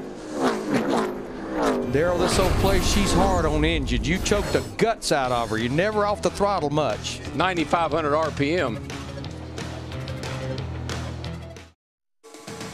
The Kobalt Tools 400 is sponsored by Toyota. By McDonald's. I'm loving it. And by Coca-Cola. It's time to refuel Coca-Cola. Hope and happiness. 128 laps complete in Las Vegas. Look at the right side of Kyle Busch's car. When the 93 of Travis Kvapil had something let go under hood, watch the car on the outside behind him. That's Kyle Busch. Menard just misses the wall. Busch didn't fare so well. Gotten a little bit of the oil. See it on his windshield. Keep coming here. See him stay high. Stay high. He's going to get on the line. Keep coming. Still green. Clear. Caution out. Track cleanup underway. You're watching NASCAR on Fox. 130 laps complete in Las Vegas. Jimmie Johnson leading Tony Stewart and Matt Kenseth under caution. Time for our AT&T mid-race report. Let's begin with Chris Myers. Thanks, Mike. 6 leaders, 9 different lead changes so far here in Las Vegas. And even though Dale Earnhardt Jr. has led the most laps, Jimmie Johnson the story. The 48 car starting 40th all the way to first. He's found his groove, a 4-time winner here in a backup car after a crash in practice, in control at this point. Let's see what Darrell Waltrip thinks. I tell you, I still like my man Kasey Kahne. He started on the pole. He has 12 wins from the pole. Think he's pacing himself. He's coming back. Kasey Kahne. DW, Kevin Harvick is being all Kevin Harvicky. He's right there in the top 5. He's right where he wants to be. His car's fast. I believe the closer will tune that thing up and go get him at the end. Michael, based on Dale Earnhardt Jr., who led the first 70 laps of this race, as we get to the closing laps, you can't make a change that gets your driver back in traffic. It took just 99 laps for Jimmie Johnson to go from the absolute back of the pack to the lead, and once he got that lead, he took off. Chad Knaus gathered the crew and gave them what they needed to hear. Let's go win this race. Mike? Don't count the money too soon. In nearly half the Vegas Cup races, the eventual winner didn't lead a single lap until well after halfway, including the last 2 years in a row, Chris. Yeah, Mike, in the last 7 Las Vegas races, the halfway leader failed to finish in victory lane. Tony Stewart running right behind Jimmie Johnson. Remember, he led the most laps here last year. That is your AT&T mid-race report as we go from the Hollywood Hotel around the track and back upstairs to Mike, Larry, and Darrell. Thanks, Chris. 1 to go as cleanup is completed. And we cycle back through with Jimmie Johnson to lead the field down to the green for the restart with Tony Stewart. All restarts are double file, and 23 cars make that 24 on the lead lap, as Denny Hamlin was the first car 1 lap down at the time of the caution, and Hamlin gets the free pass. We had a few drivers that were back in the pack when that caution came out that came to pit road for more adjustments, but since we just had finished a set of green flag pit stops, most everyone up near the front stayed out. Jimmie Johnson is trying to do something he has never done, and that is win in a backup car. He's finished 3rd or better the last 3 times he's needed a backup, but he's never put a backup car in victory lane yet. I truly think we saw this in final practice yesterday when they unloaded that backup car, that they were going to be just fine. He left pit road in that backup car like he'd been in it all weekend. I mean, it was fast right off the truck. Johnson has gone to victory lane 17 times after leading the halfway lap. But it's far from over. We're just past halfway in the Kobalt Tools 400. Greg Biffle will restart 4th. There's Kevin Harvick, 5th. Kasey Kahne will be 7th. Dale Earnhardt Jr. will restart 12th, and Clint Bowyer 13th. Mark Martin 15th as the field comes to the green.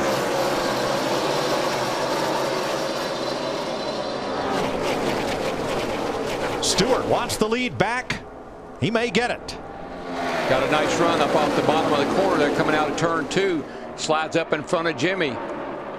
Tony, I think Tony's been sitting back there. That dust and all you see is from the cleanup from the blown engine. That's just stay dry. It'll blow right away. Darrell, I found it interesting. Jimmie Johnson, the leader, has the option of which lane to choose on the restart. He chose the outside line, but Tony Stewart in the 14 prevailed on the bottom. The outside line worked really well yesterday. I'm sure they watched that race as well.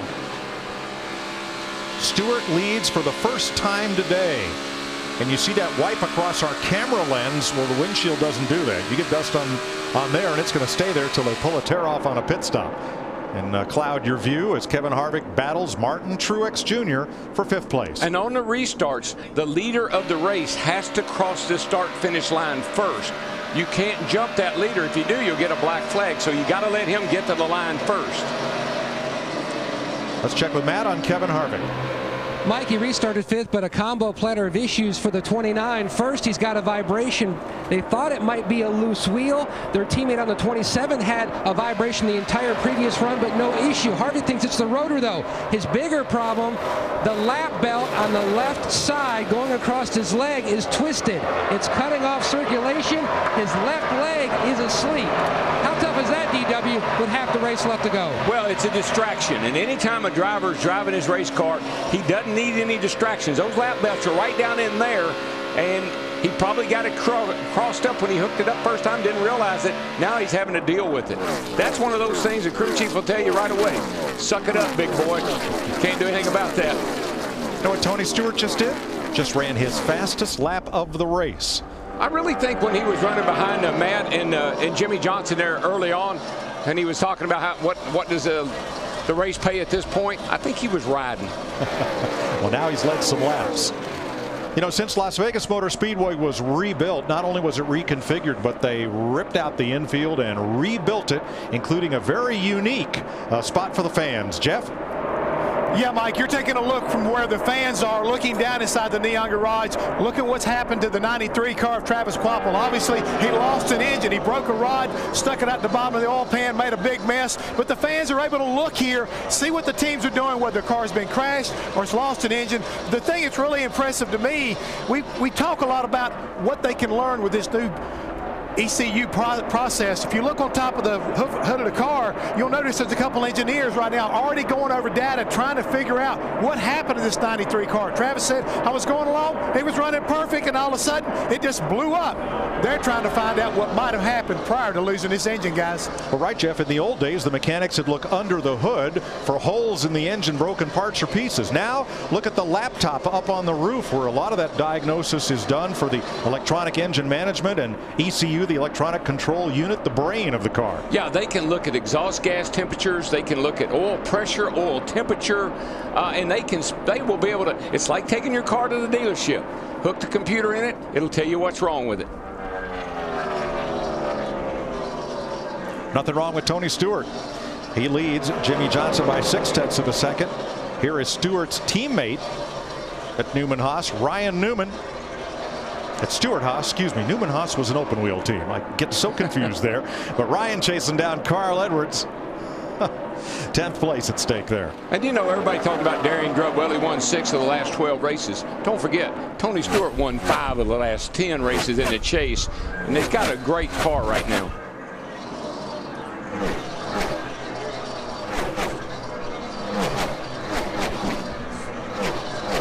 A lot of drivers, though, within striking distance. We've only had 7 different leaders of this race so far, and a lot of contenders who have not been in the front spot close by. Fellows like Martin Truex, Paul Menard, Carl Edwards, Ryan Newman. Mike, speaking of Carl Edwards, you know, before that last set of green flag pit stops, Dick Bergman mentioned that Carl thought he had a loose wheel. Indeed, when they made that green flag pit stop, Dick had told us that wheel was loose.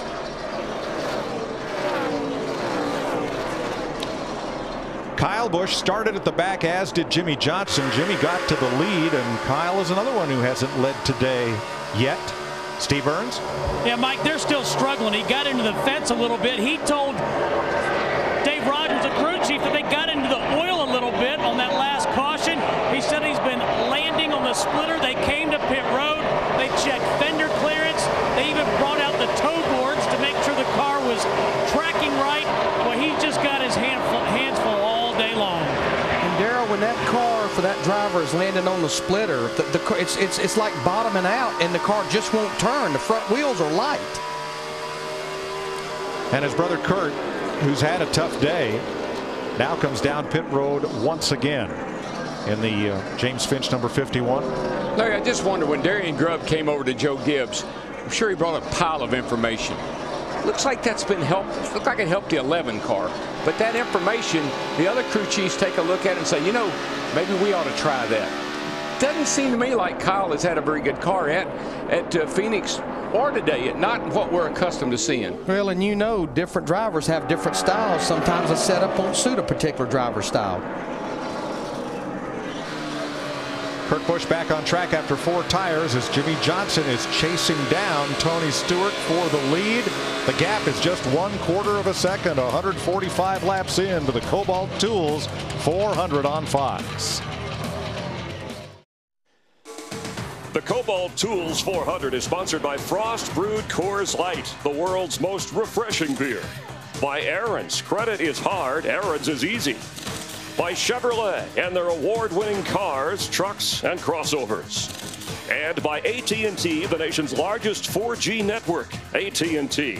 Rethink possible. Tony Stewart leads Jimmy Johnson by 1.4 seconds. We're 151 laps in. Average speed slowed to 145 miles an hour by 3 caution flags. Yet we still have 24 cars on the lead lap. And if you wonder why that gap between Tony Stewart at 14 and Jimmy Johnson at 48 all of a sudden grew, Jimmy Johnson almost put that car in the wall in the middle of turn 3 and 4. Michael McDowell was coasting down the backstretch, but he's made it around to the garage in the Phil Parsons entry. Mike DeRees and Kurt Busch in that 51 car made an unscheduled pit stop. We got a report he had a flat tire. Yeah, he was falling back, Larry, and the car looked weird, and so a flat tire will make it look weird. Last week at Phoenix, Tony Stewart had a problem. He shut the car off to save fuel, and it would not restart. The problem was traced back to the electronic control unit. We're going to go to Jeff at our Ford Tech car. Jeff Hammond. Let me show you exactly where it's located.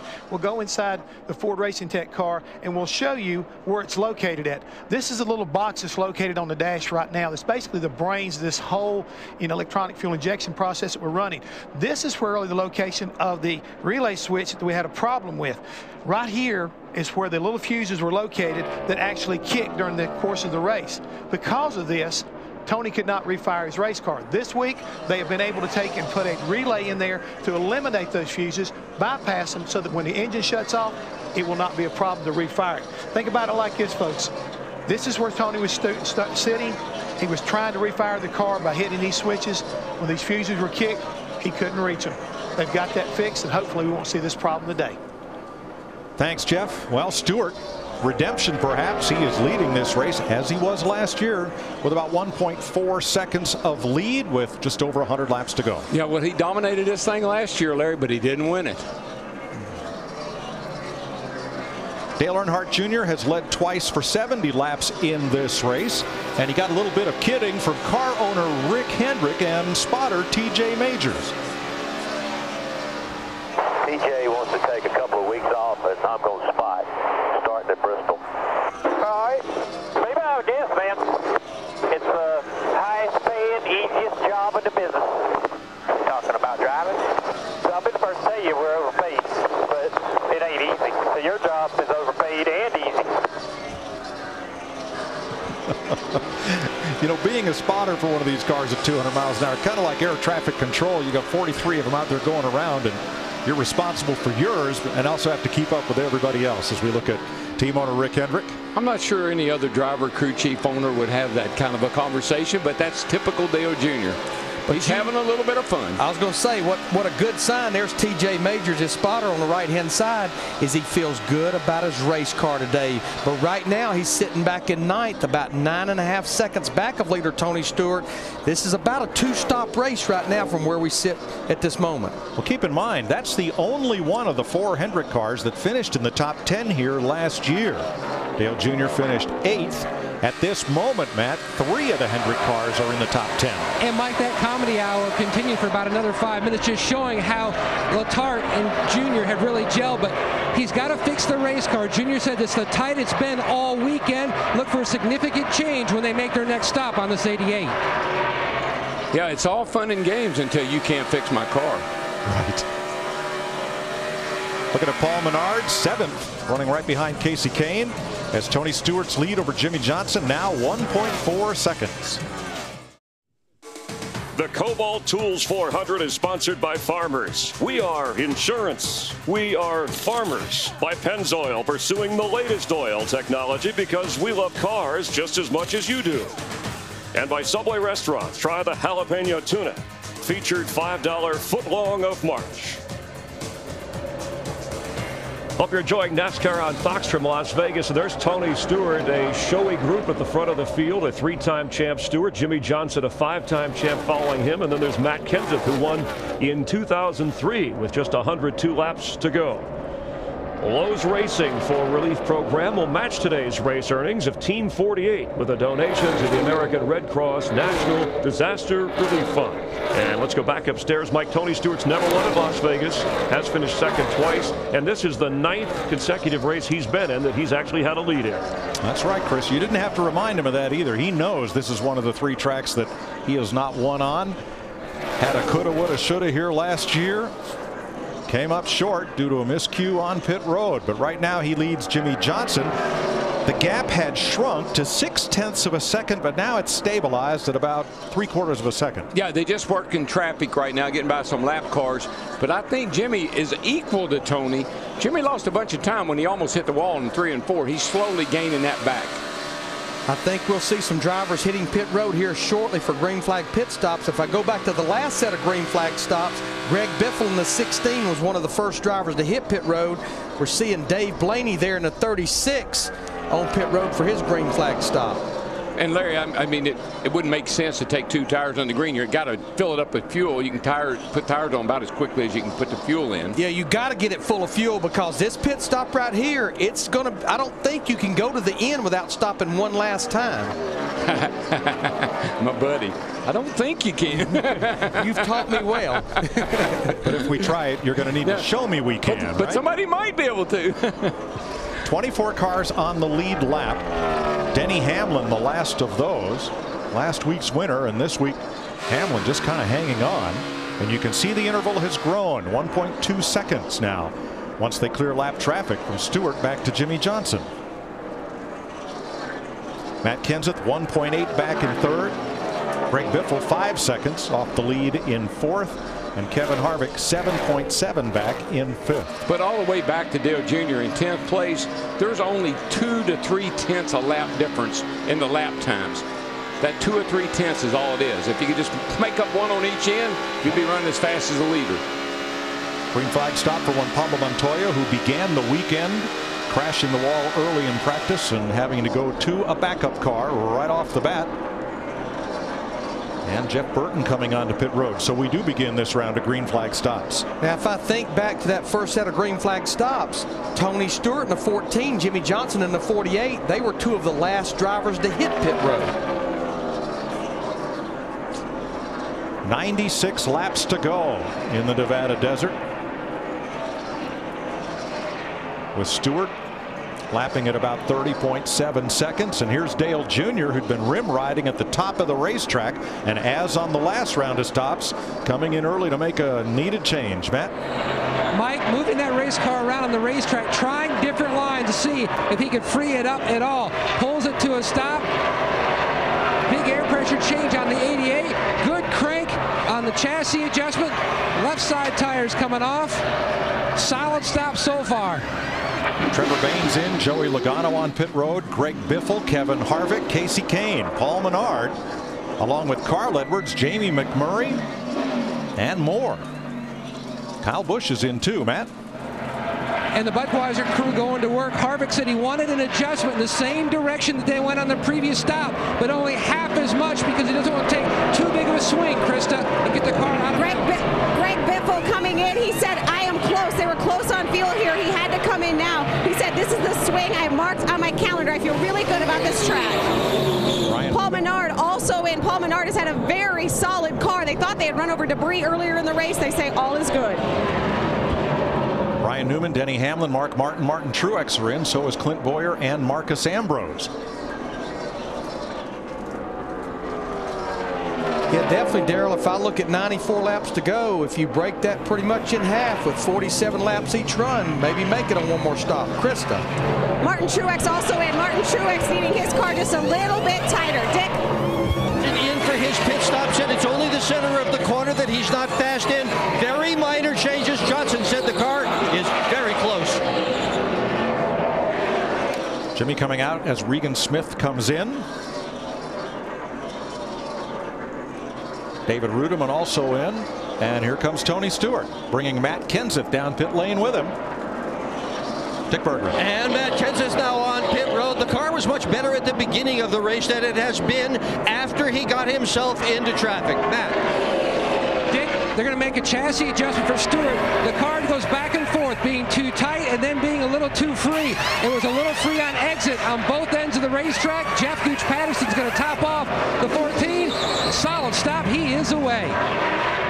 David Stremme, Brendan Gaughan in the pit lane. Now, Stewart had an 0.8 of a second lead over Jimmy Johnson prior to pit stops. Brad Keselowski and A.J. Allmendinger are now the front two with 92 laps to go. All right, that 17 bunch, though, they knocked out a pit stop then, Larry, and made up a lot of time. Which is not unusual for Matt Kenseth's pit crew. Jeff Gordon rises to third. Keselowski, Allmendinger, and Gordon are the lead lap cars who have not yet stopped, along with David Reagan. Now, Allmendinger in the 22 and Jeff Gordon in the 24, they came back in on that last caution at lap 126. So we would expect those two drivers to go a little further. We're seeing Brad Keselowski in the 2 on pit road now. Keselowski and Ken Schrader to pit road as we continue under green. Remember, Keselowski had a speeding penalty on pit road earlier. Bobby Labonte also in. Matt. Mike Keselowski has just about seen it all today. You mentioned a speeding penalty. Then they took only fuel on one stop, trying to make up that track position. The car loose in, even looser on exit. You saw the crew member make the chassis adjustment on the Blue Deuce. A.J. Allmendinger did lead a lap for the first time today, and now he comes to pit road. And but for Jeff Gordon, that will complete the cycle of green flag stops. You know, Darrell talked about it earlier. Now that we have the blueprint of the new point system where every position is 1 point, leading a lap is a point, I think these drivers know based on last year, every point is so important. Krista. A.J. Allmendinger trying to make up for what he did early in the race when he missed his pit box and called his move. Embarrassing. The team coming in, as you said, leading that lap, coming around to make a 4-tire change for the Dinger. Jeff Gordon will give up an 18-second lead to make this pit stop with 89 laps to go. That'll cycle back through and put Tony Stewart back in the lead. And Jimmy Johnson will be a little closer than before pit stops began. Steve? Mike, Jeff Gordon saying his car is plowing. They're going to make a pretty significant chassis adjustment and 4 tires for Jeff Gordon, just chasing the racetrack and the handle all day. Thanks, Steve. Before pit stops began, Stewart had an 0.8 of a second lead. He now has a 0.5 second lead, and the second place car is still Jimmy Johnson. 2 Chevys leading 2 Fords at Las Vegas. 88 laps to go. You're watching the Kobalt Tools 400.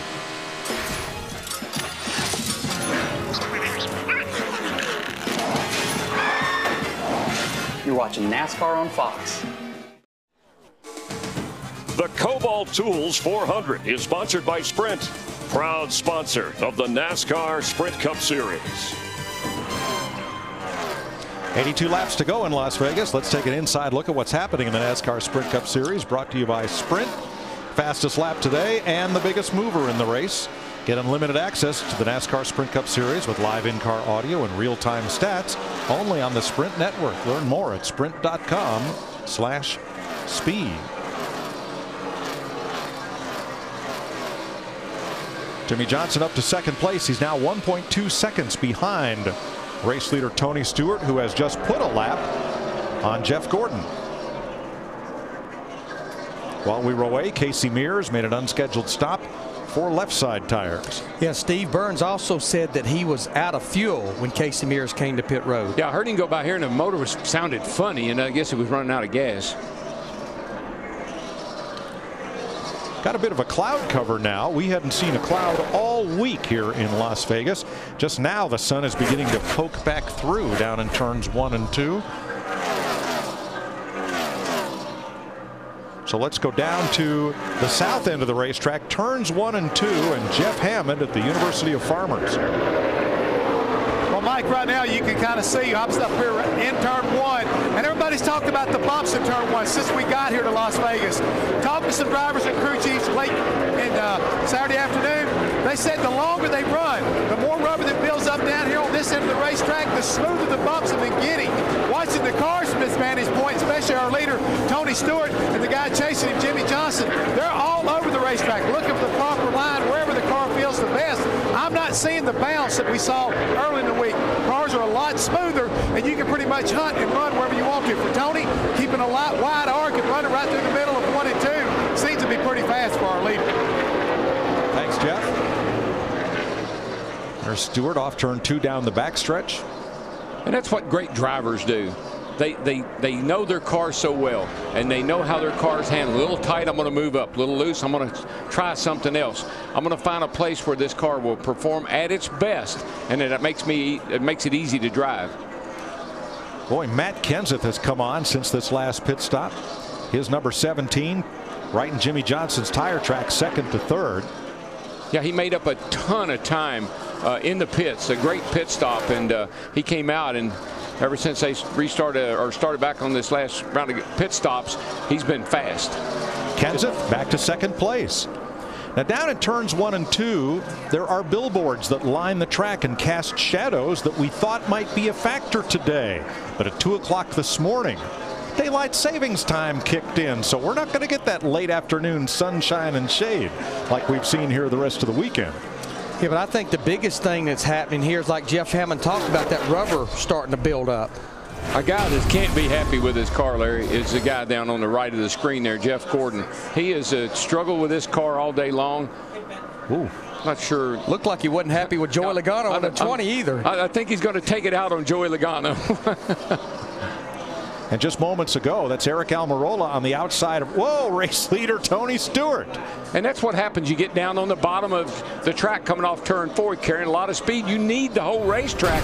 And he had to get hard onto the steering wheel to try to keep off of Eric, and he almost spun into him.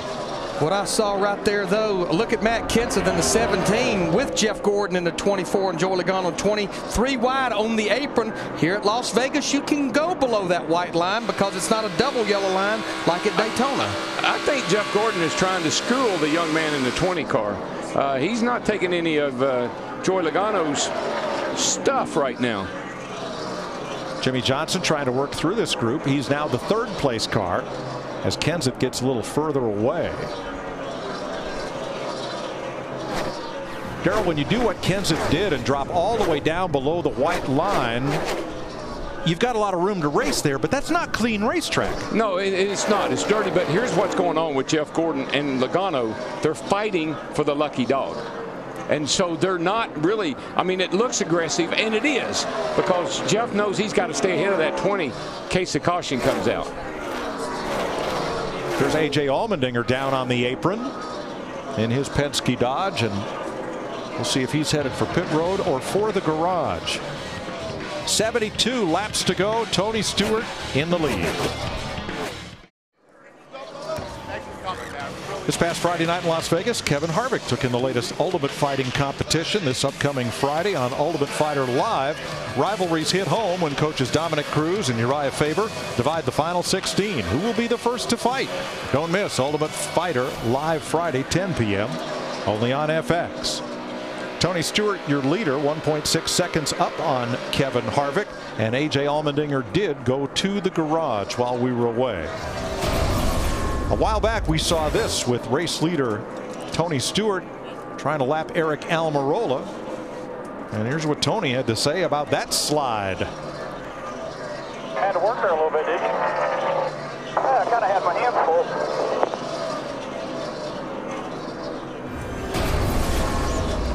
You know, considering he almost wrecked the car leading the race, I'd say he was pretty well under control of his emotions. He wasn't mad at Eric. No. thing I noticed, the tracker, the pointer there, 170 miles an hour, yanking it to the left. Oh, yeah, in a four-wheel slide. Matt Kenseth, second place car, 1.1 seconds off the lead, and that number's coming down. He is closing on Tony Stewart. If I was Tony Stewart and Matt Kenseth was that close to me, I'd be worried, because Matt's always saving a little something. Jimmy Johnson in a backup car, went from the back to the lead and now sits in third, 3.6 back, and caution is on the speedway for debris in the back straightaway.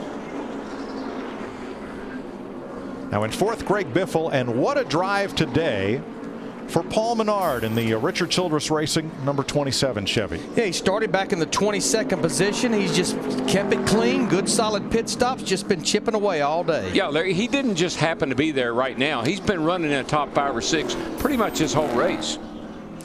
Went out skiing in Colorado this week with Regan Smith, and Smith was driving, hit a patch of black ice and got off into the woods.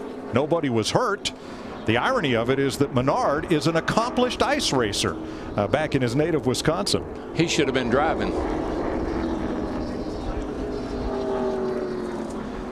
Trevor Bayne will get the free pass on this caution flag, the fourth one of the day.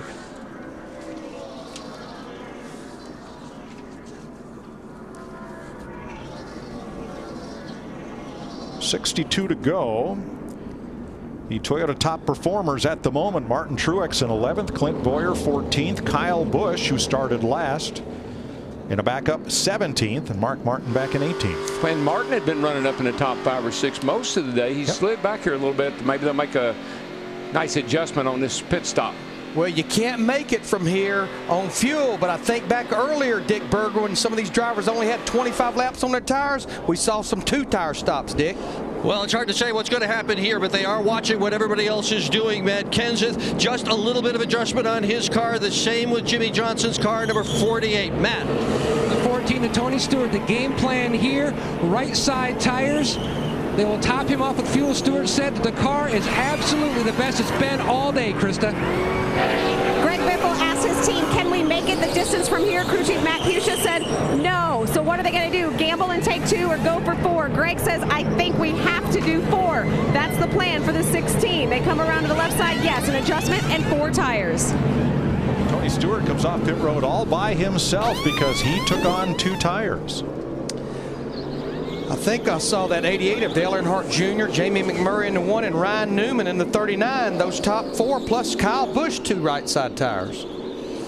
What will be the winning hand in Vegas? 2 tires or 4? We'll be right back.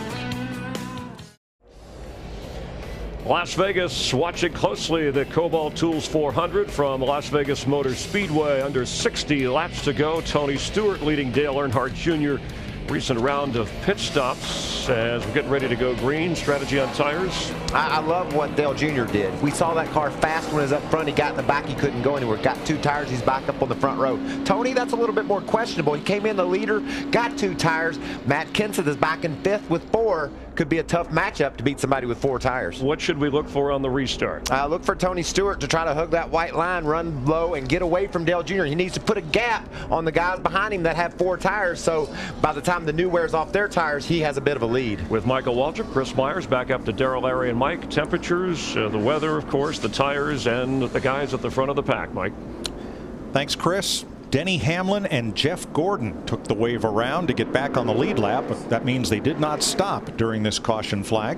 7 other drivers, more than a lap down, also took the wave around. So on the restart, Stewart and Earnhardt at the front. Jamie McMurray, who's had 2 tough finishes in that car, number 1, 31st at Daytona, 37th at Phoenix, but McMurray running very well today. He and Ryan Newman, row 2.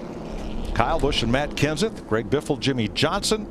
And the top 10, Paul Menard and Martin Truex Jr. as we get ready to restart with 58 laps to go. Ready for the green flag, and we'll give you NASCAR on Fox. Crank it up as we go green.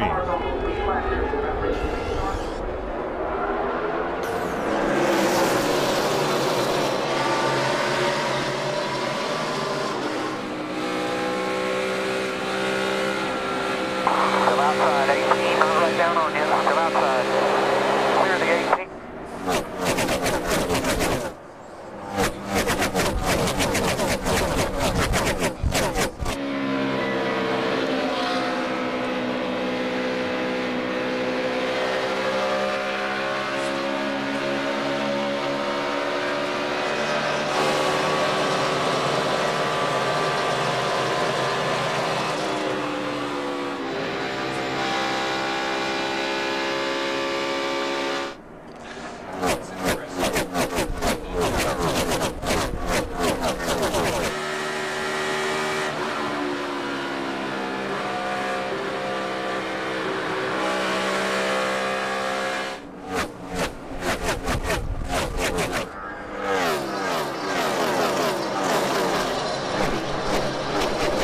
Dale Earnhardt Jr. spun the tires on the restart, so it was the inside lane that went. Tony Stewart, Jamie McMurray with Earnhardt now third. Kenseth sitting in fourth. Ryan Newman, Greg Biffle, Kyle Busch back up in the top 10. Paul Menard, Carl Edwards, Jimmy Johnson. Yeah, I thought Junior really was impressive. I mean, Kenseth's got 4 brand new tires on his car, and he got by Junior, but Junior drove right back around him.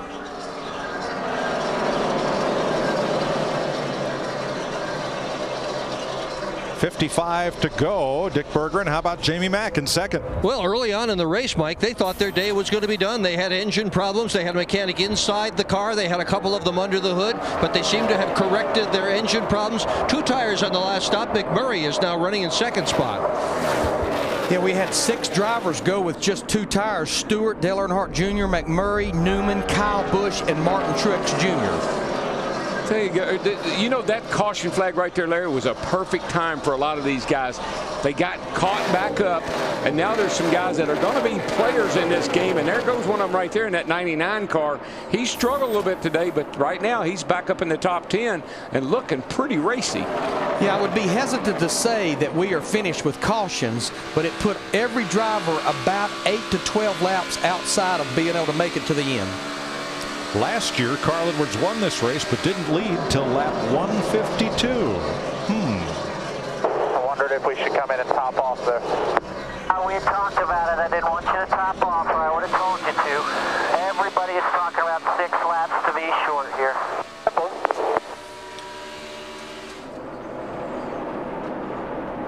But you know Jimmy what? Johnson, Carl Edwards. You know what I like about that? Carl asked a question. Bob Osborne emphatically said, if I wanted you to come in, I would have told you. Right. With confidence. With confidence. You know, you drive the car, I'll run the pits. Well, the Fords are going forward. Matt Kenseth moves up to third, passes Dale Jr., and Kenseth now 1.7 out of the lead. Tony Stewart out front of Jamie McMurray by 0.8 of a second in the Kobalt Tools 400. Who will take home this unique trophy in Las Vegas? The Kobalt Tools 400 is sponsored by Kobalt Tools. Kobalt, the next generation of tough tools. 46 laps to go in Las Vegas. Tony Stewart leading Jamie McMurray by 1 second. 2010 was Jamie's year. Won Daytona, won the Brickyard, won 3 of the sport's biggest races, just missed making the chase. And 2011 was just devastating. They just had no luck at all. Started the season out with 2 finishes in the 30s, and here he is running in second. Well, he and his crew chief, Kevin Bono, I like that combination. I'll tell you why. Last year when they weren't running good, I never heard Bono one time say it was Jamie's fault. He said, well, cars are not right. We don't have the right stuff. And here they are now. They got their cars better, obviously, and running good. Matt Kenseth up into second place. 1.4 behind Tony Stewart. Let's take an inside look at what's happening in the NASCAR Sprint Cup Series, brought to you by Sprint. We're going to go on board and take a ride around with Jimmy Johnson riding 5th.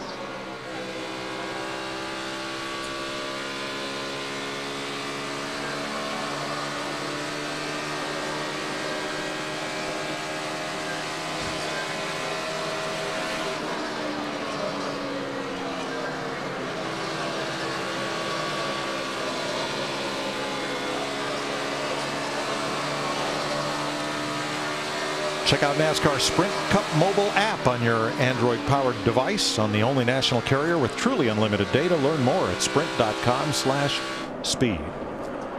Eric Almirola's made a pit stop at 43 laps to go. Old cousin Carl back there in that 99 car, Carl Edwards, he keeps getting a little bit better, I think that's one reason that Bob Osborne, his crew chief, did not want to bring him back in to top it off with fuel. He has seen what putting drivers back in the pack does to the performance. The Fords are sneaking up on those Chevrolets at the front of the pack. Kenseth now second, Biffle in 4th, and Edwards 9th. They do that a lot. I mean, if you think back, Larry, we've seen time when they weren't very good in practice, they weren't very good in qualifying, but once they got into the race in the latter stages, they always seem to come on strong. But here comes Paul Menard trying to get back up to the 5th position where he was earlier. Had a run on Carl Edwards up on the top side of the racetrack. See if he completes the pass here off turn 2 with 41 to go. That Menard, he has driven a great race today. I hope he can bring it home because he has had a great run all day long. Paul now in 9th place. Kyle Busch has been in and out of the top 10 after starting that backup car in the back and getting into the wall in the oil from Travis Quapple's engine. Well, he's had a rough start to the season. I mean, you think about his Saturday car. He wrecked it yesterday, and he had wrecked his primary car and had to go to a backup car, and he's had a rough couple of weeks. And he was one of the drivers that elected to go with just 2 tires on that last stop as well. I think you really need a good driving car. We got a caution out with debris on the front stretch, but I think you have to have a really decent driving race car to go with 2 tires. With 39 laps to go, we're under yellow. Should this be the final pit stop? Yes, this will definitely get you there on fuel. And I would not be surprised to see some of the drivers that changed 4 tires on that last stop, little fuel only. You don't need much. Remember, like Bob Osborne said, we're only about 6 to 8 laps shy.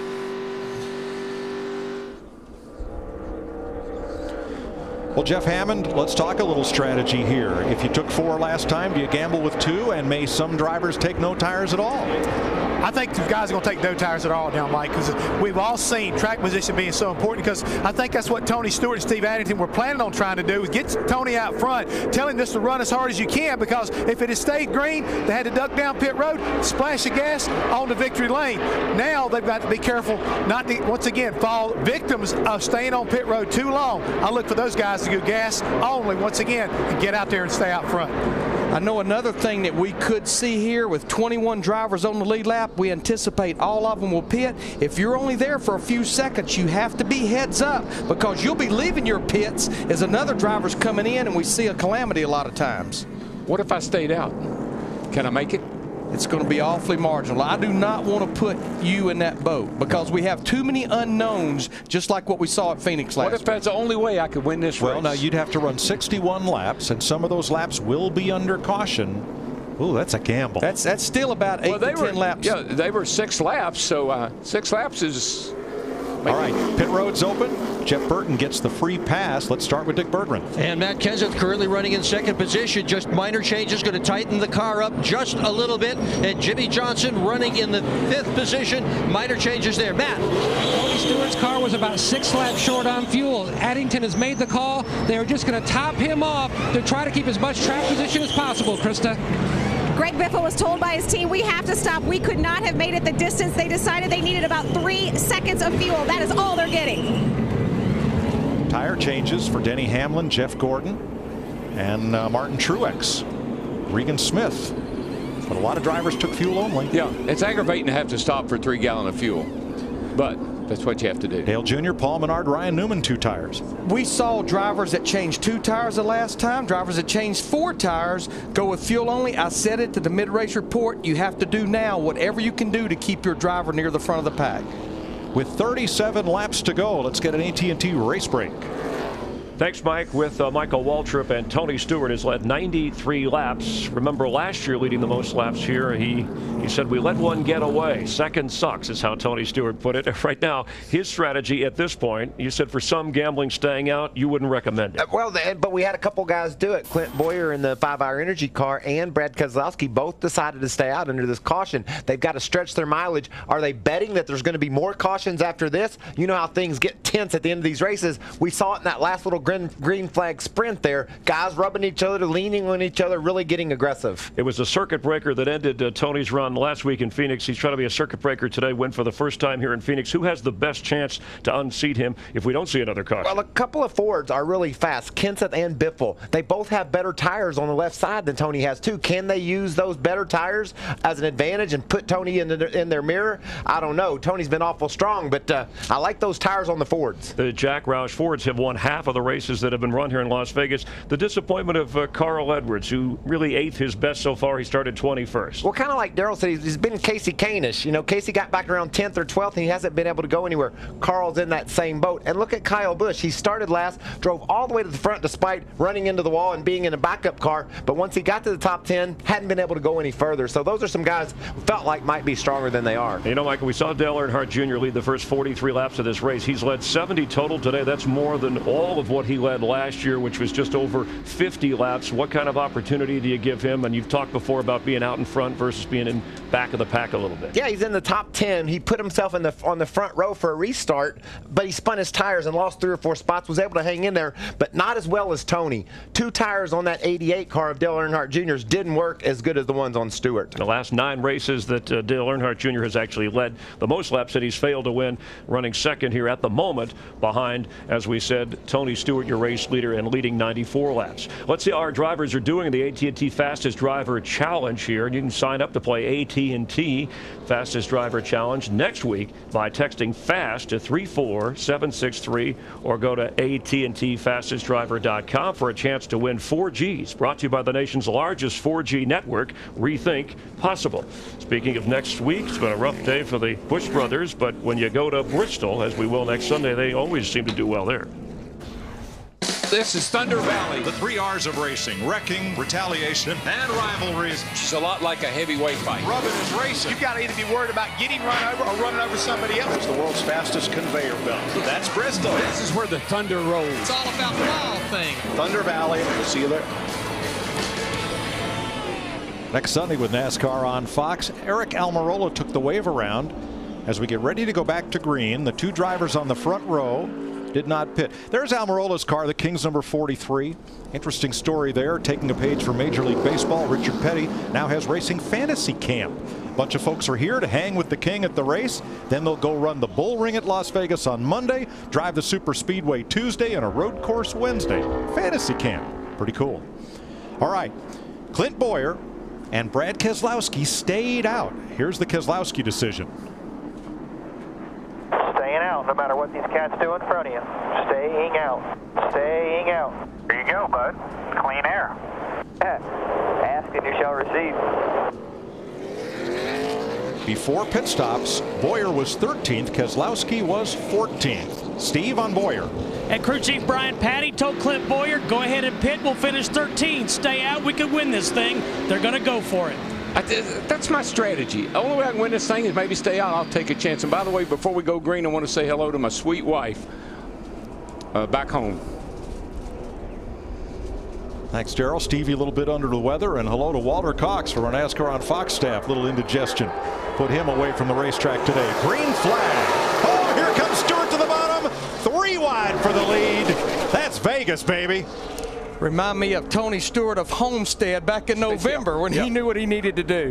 He didn't take the lead. He stole it. So much for clean air. That was the thunder from down under the white line to get the lead for Stewart. You know, early last year, Tony was struggling on restarts, but man, all of a sudden, latter part of last year, he came alive when it come time to drop that green flag. There's still 3 wide mid-pack. Casey Kane down to the bottom. Menard, the meat and the sandwich. Ryan Newman up top. That usually doesn't work very long, very well. But Darrell, we've always said, on the restart, that's your chance. If you're going to get them now. Well, they're proving that to be the right theory. I can tell you, they got them grouped up. Boy, Matt Kenseth there in the 17 car got up out of the groove, had to get out of the throttle. He lost a bunch of spots. Mike, it became apparent to me that someone told these drivers there's 32 laps to go. You've got enough fuel to get to the end. You've got what you got as far as tires. Show me something. Well, Tony Stewart did. He flat snookered him on that restart. We had a little pre-race thoughts from Tony on how this day might go, but now he is under pressure from Keselowski for the lead. Start-finish line. Brad on the bottom.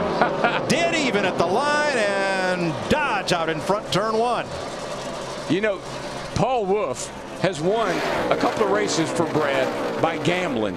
And that was a heck of a gamble to stay out. But look at this. He's up there. He's got a shot.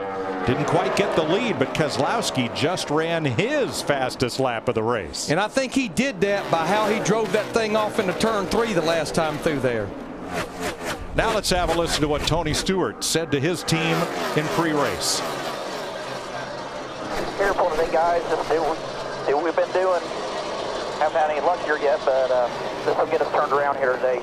We got a good car here, so we'll just take care of it all day long and get us what we deserve here. And you know, Mike, Tony is under a bit of a pressure if you think about it. Letting Darian Grubb go, and Darian goes over there with Denny Hamlin, and they won the race last weekend, and people started saying, well, maybe Tony made a bad decision. I think he's trying to prove something here today. And then think about the pressure of Steve Addington, Tony Stewart's new crew chief, on the pit box, taking over a driver and a team that won 5 of the last 10 races and the championship last year. All right, who's missing from that picture up front? Right there, Matt Kenseth. Currently 7th. Kenseth was in position to challenge, but 2 laps ago. Yeah, he just got up there and he got to higher and higher and higher, and he finally made contact off turn 4. It didn't damage the car, but didn't break his momentum. 29 laps to go in the Kobalt Tools 400. Well, let's go side by side. It's Tony Stewart leading. Brad Keselowski staying within 1 second of Tony Stewart. Greg Biffle 1.4 and Jimmy Johnson 1.9 out of the lead. Jamie McMurray 2.9 back. That's your top 5. Then Kenseth, Boyer, Edwards, Kane, and Newman the top 10. With Dale Earnhardt Jr. 11th and Mark Martin 12th. Here's what happened between those two 1 lap ago. Mark comes up and Dale Jr. says, hey, man, you broke my... Whoa, I mean, he got in the wall a little bit going down through there. Gave him a real nice tap. I mean, Earnhardt had a run, but yeah, that's a pretty hard hit. Yes, he did with both ends of that 55 car. And Mark, you'd have been running about 18th all day long. I've been telling Larry, I said, you watch that 55, he'll be 10th when this thing's over with. Only 23 laps to go, and caution waves for Landon Castle, who suffers the same fate as his teammate Travis Kvapil, just about 100 laps later than the 93, which went up in smoke and brought out the caution at lap 127. This is lap 244, meaning Castle's engine lasted just about twice as long as his teammates. Now, to me, one of the drivers that caution benefits would be Brad Keselowski in the 2 car, because it's about a 2-to-1 ratio. Caution's the green. He was going to have to go 61 laps on fuel, so that was going to be a little bit marginal. There was a bit of a discussion on that caution lap between Dale Earnhardt Jr. and Mark Martin.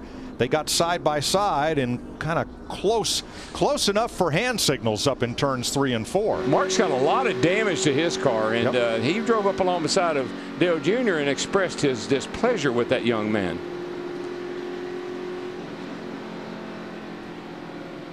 Back single file. Everything okay now under this caution. The 6th one of the day with 22 laps to go. Before that caution, a driver that was really coming was Jimmy Johnson in that 48 car. We was watching his lap times, and he was on the move. Yeah, if Tony Stewart had a great restart last time, he better have another one equally as good this time.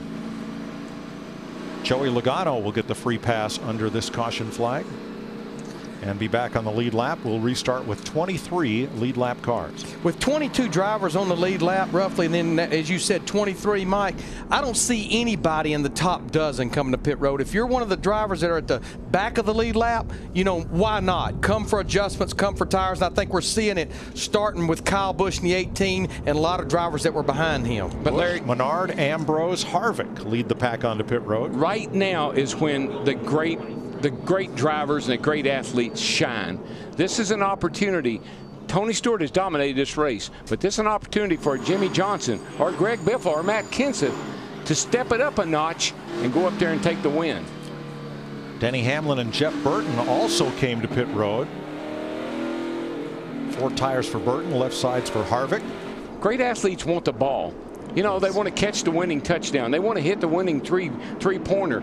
This is what you live for right here. If you're a Keselowski, Biffle, Johnson, Kenseth, these guys, this is the moment they've been living for. Well, on the last restart, Tony Stewart pulled what everybody will be remembering as our 5-hour energy move of the race. Here's another look at it. Stewart is on the inside of row 2. Can't pass before the start-finish line. But boy, what a well-timed move that was. And that was, Mike, it was all timing. He timed it just right, and he got a little head of steam, was able to blow by these guys. And all that white line does is say, here is where the track apron starts. That's not an out-of-bounds line, except at Daytona and Talladega.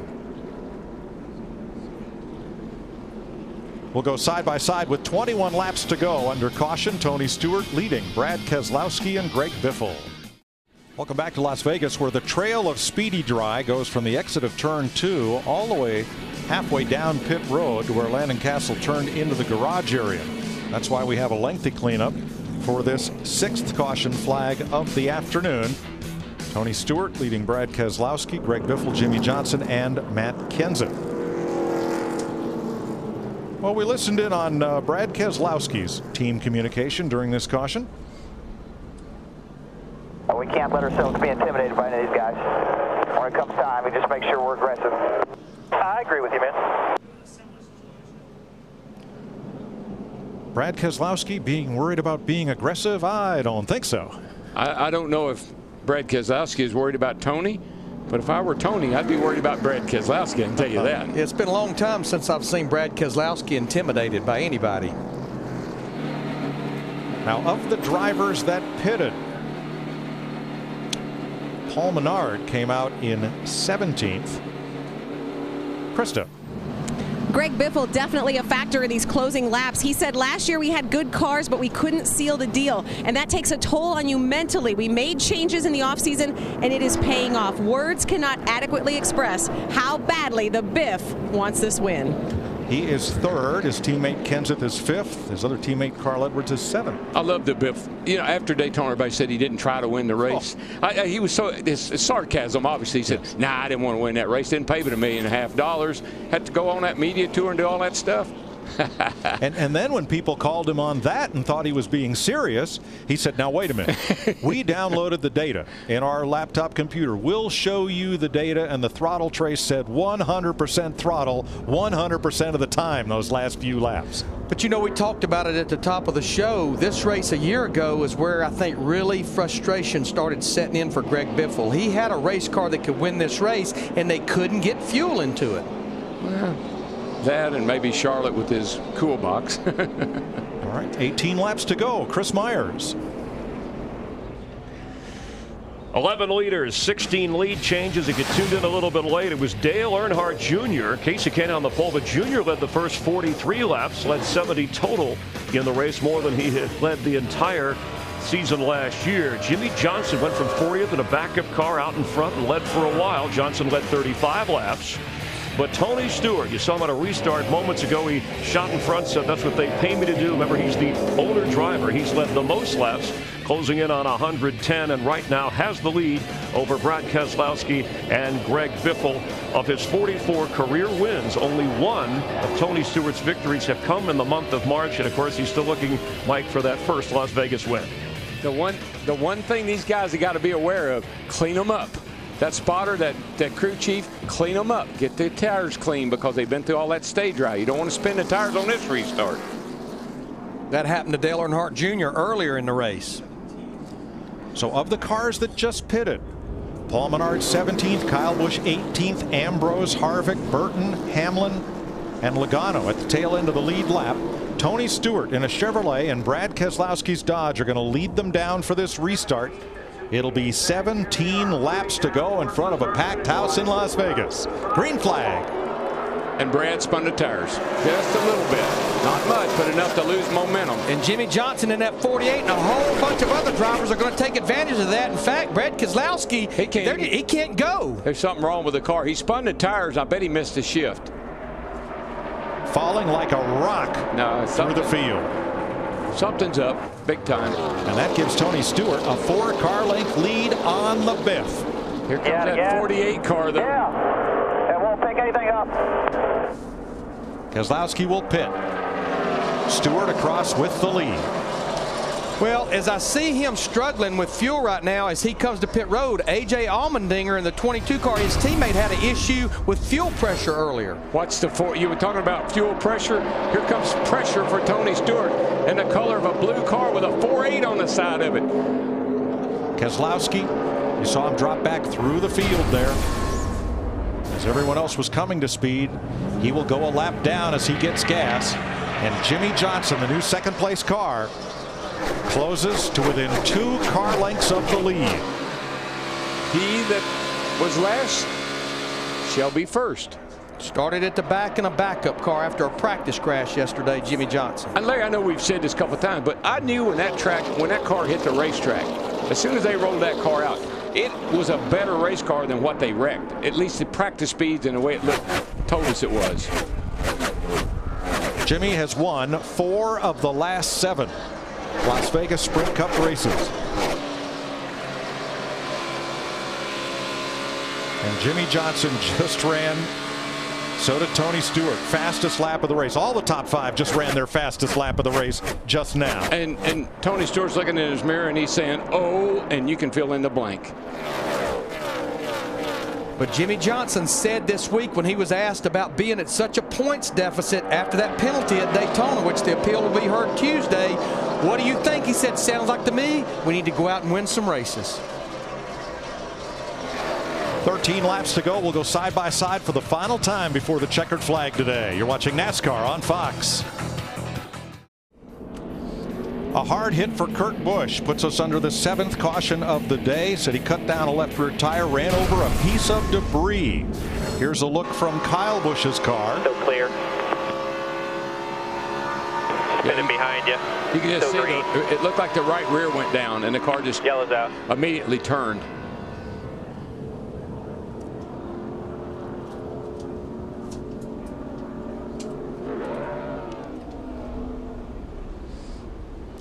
Just caught the end of the one barrier and into the other. Now, that was similar to an area that Jeff Gordon hit a couple of years ago that was not protected by a safer barrier. So that wreck a lot less severe than it might have been a few years ago.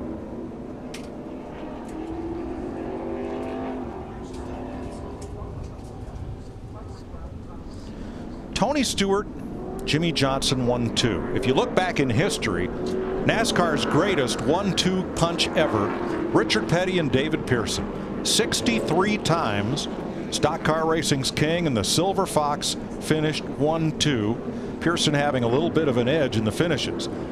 Of their generation, Tony Stewart and Jimmy Johnson are NASCAR's 1-2 punch. 12 times. They've finished 1-2. Johnson went to victory lane 7 of the 12 times. But the 5 times that Tony won, 3 of those 5 were on 1.5-mile racetracks like this one. Well, that's a 5-time against a 3-time. That's right. We'll see how it works out. I don't know how they're going to finish up, but all I know is this next restart, you better strap your TV down because it's going to be exciting. Then throw those 3 Roush Fenway drivers in the mix. Greg Biffle in the 16, Matt Kenseth in the 17, and Carl Edwards in the 99. There's some hungry hounds back there. What was it we said about halfway, man? The Fords just aren't running very good today. And there they are. And Jamie Mack in the 1. How long has it been since he's been to victory lane?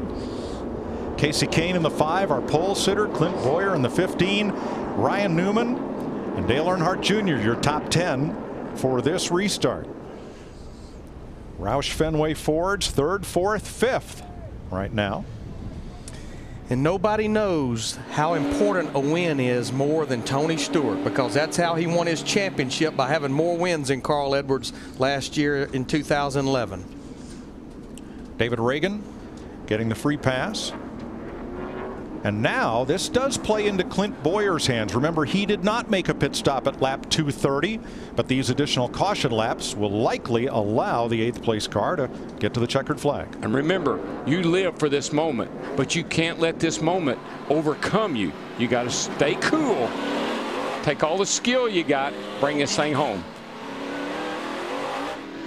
Dale Jr. has led 70 laps today. Can he lead the last one? He's 9th. Ryan Newman's run up toward the front, but not at the front. Clint Boyer in 8th, Kane in 7th, McMurray in 6th. I like where Biffle's sitting.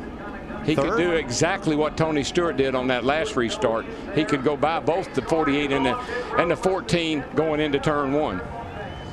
Hey, how about Trevor Bayne up for 11th place with Mark Martin in the 6th row? He's had a nice comeback today. Green flag, here we go. 9 laps to go. Holy cow. And Stewart gets way away.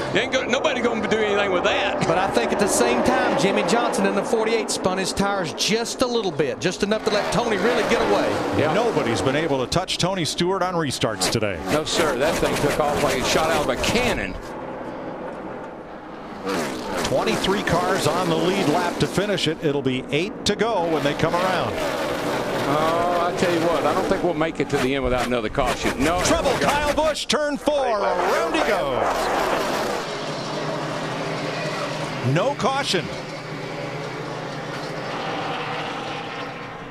Looks like NASCAR's going to see if he's going to get going. He's got the car moving. He's going to go down pit road. We stay green. And nobody checked up in the back straightaway. And now, spin in turn 4. Now the caution waves.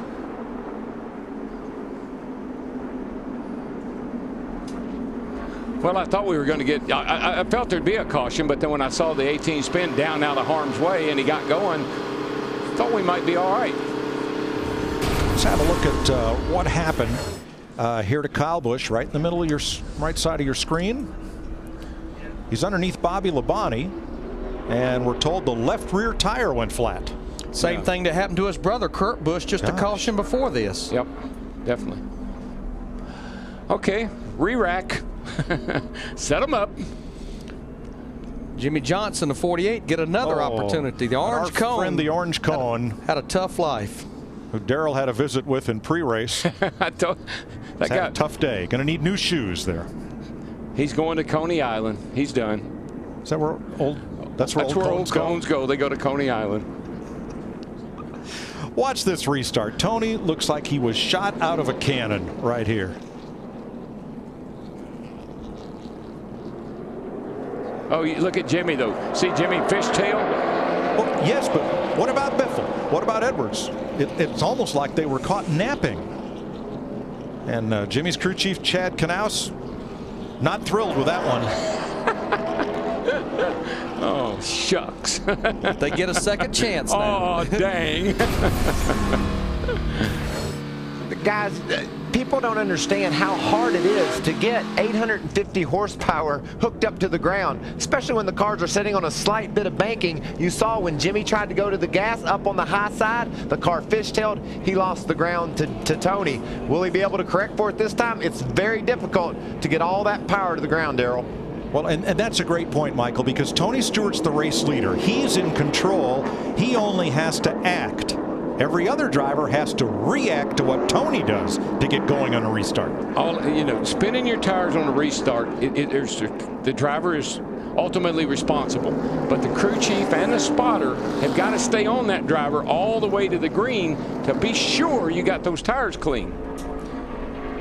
While this was going on, Brad Keselowski in the 2 car, he's back out there, but he's back in 32nd place, 8 laps down in that 2 car. There's Steve Addington, Tony Stewart's new crew chief, left Penske Racing at the end of last year. He left even before Kurt Busch was released. Of course, made the chase, won 2 races last year, made the move over to Stewart-Haas Racing. And we had some audio from Tony Stewart and his team. You got to tell NASCAR to make sure that is beside me and not hanging back and rolling the start like he's trying to do. The 2 car and him both have done it. Didn't work too well, did it? No, I don't think I'd complain about that restart if I were him. Think about something else. Eric Almirola gets the free pass, so we will restart with 24 lead lap cars. I think what Tony is doing, though, he realizes this is another critical moment. He is preparing himself, for don't let these guys do anything, any tricks on this restart. Yeah, don't you want that driver right alongside you, not back in your blind spot? Yeah, because he's trying to, you're anticipating. You're sitting there, you're listening to the guy beside you's throttle. You're waiting, and you're trying to decide you want to go right when he goes. And that gets to be a game. I've punched the throttle and got off of it before. Next Sunday, it's all different.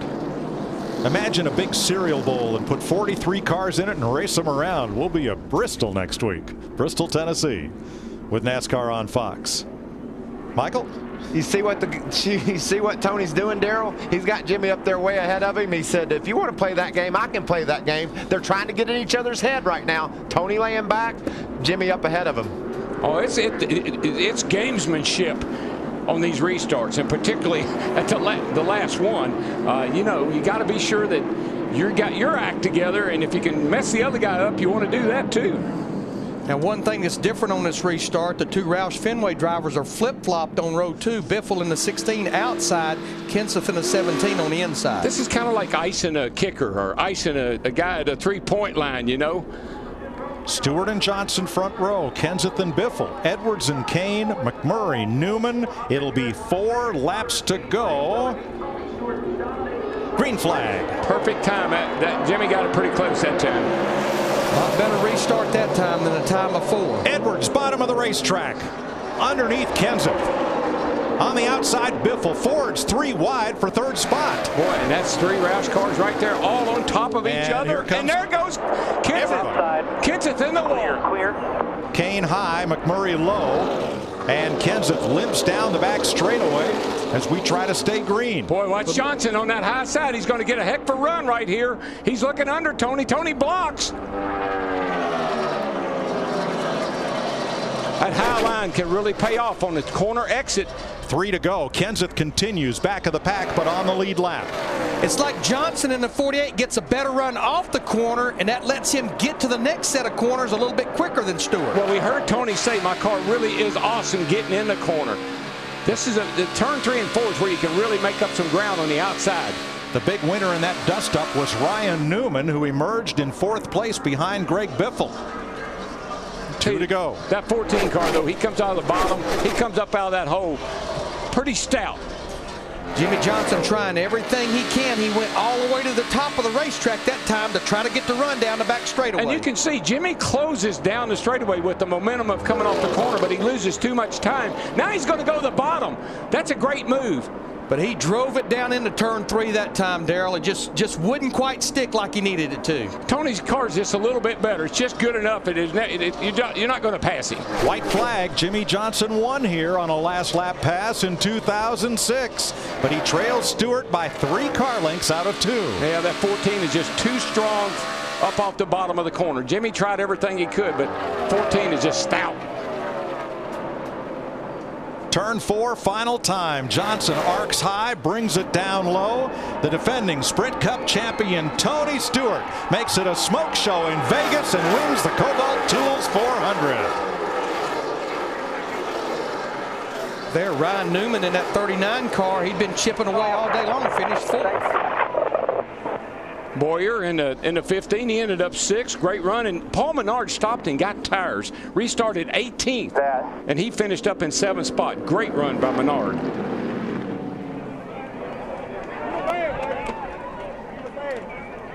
Steve Addington gets his first win with Tony Stewart, that 14 team. Tony Stewart has now won 6. Great job, our bud. 6 of the last 13 Sprint Cup races. So the combination of Stewart, he's continuing to win. Grubb, he goes somewhere else. He continues to win. The dominance continues.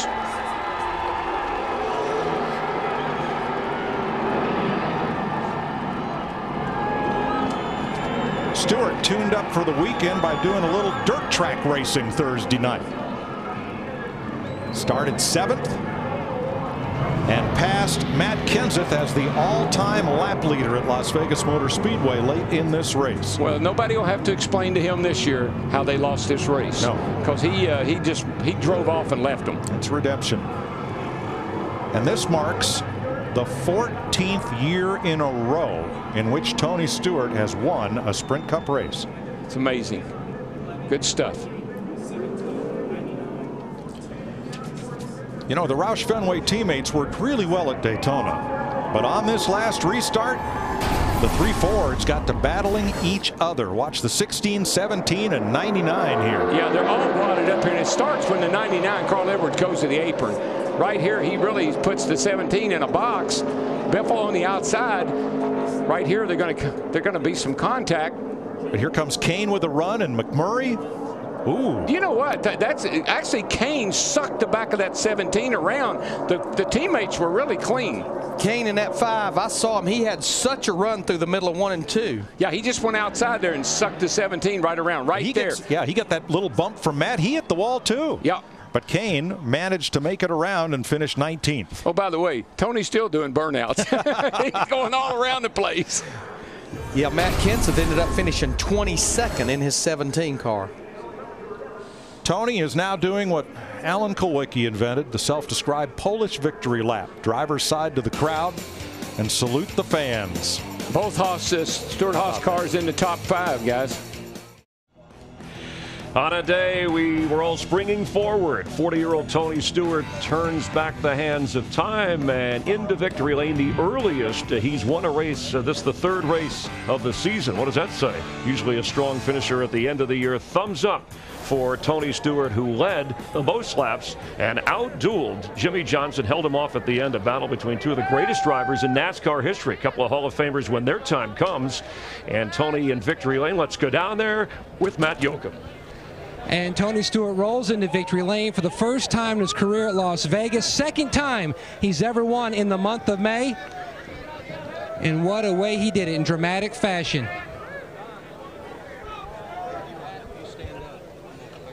Great job, though.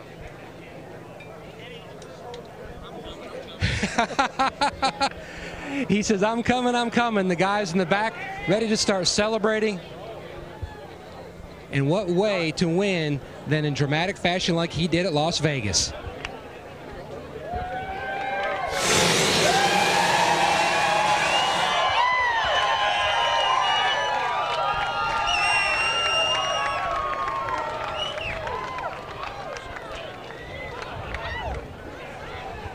And no place ever owes a driver anything, but Tony, after the domination and disappointment a year ago, and especially with that guy coming on board, what's it mean to finally win at Las Vegas? Oh, man. Especially the way we lost it last year. I mean, we had a dominant car last year, and I don't know that we had the dominant car today, but, you know, we just were so strong on restarts. Just Mobile One, Office Depot, Chevrolet, you know, Sprint, all of our fans, just, you know, Quicken Loans, U.S. Army, just everybody, you know, GoDaddy, everybody that's a part of Stewart Haas Racing, and especially the Hendrick engine department, chassis department. That was the whole key to the restarts today. You always like putting a check mark next to a place. Dominant crew chief on the box. The only thing more dominant, though, was that move going down into turn 1 on the restart. Did that even impress you? I had to go, man. I mean, I knew that Matt had 4 tires, and you know, Greg and those guys had better tires than we did, so I knew as long as we could get the clean air, we could at least hold them off for a little bit. I just didn't know we were going to be able to hold them off the whole run. All right, the 14 victory lane finally in Las Vegas. Dick Berggren. Jimmy Johnson, the look on your face said it all. Second ain't no good. No, but with everything we went through this weekend, we'll take it. But man, I want to win. We're close.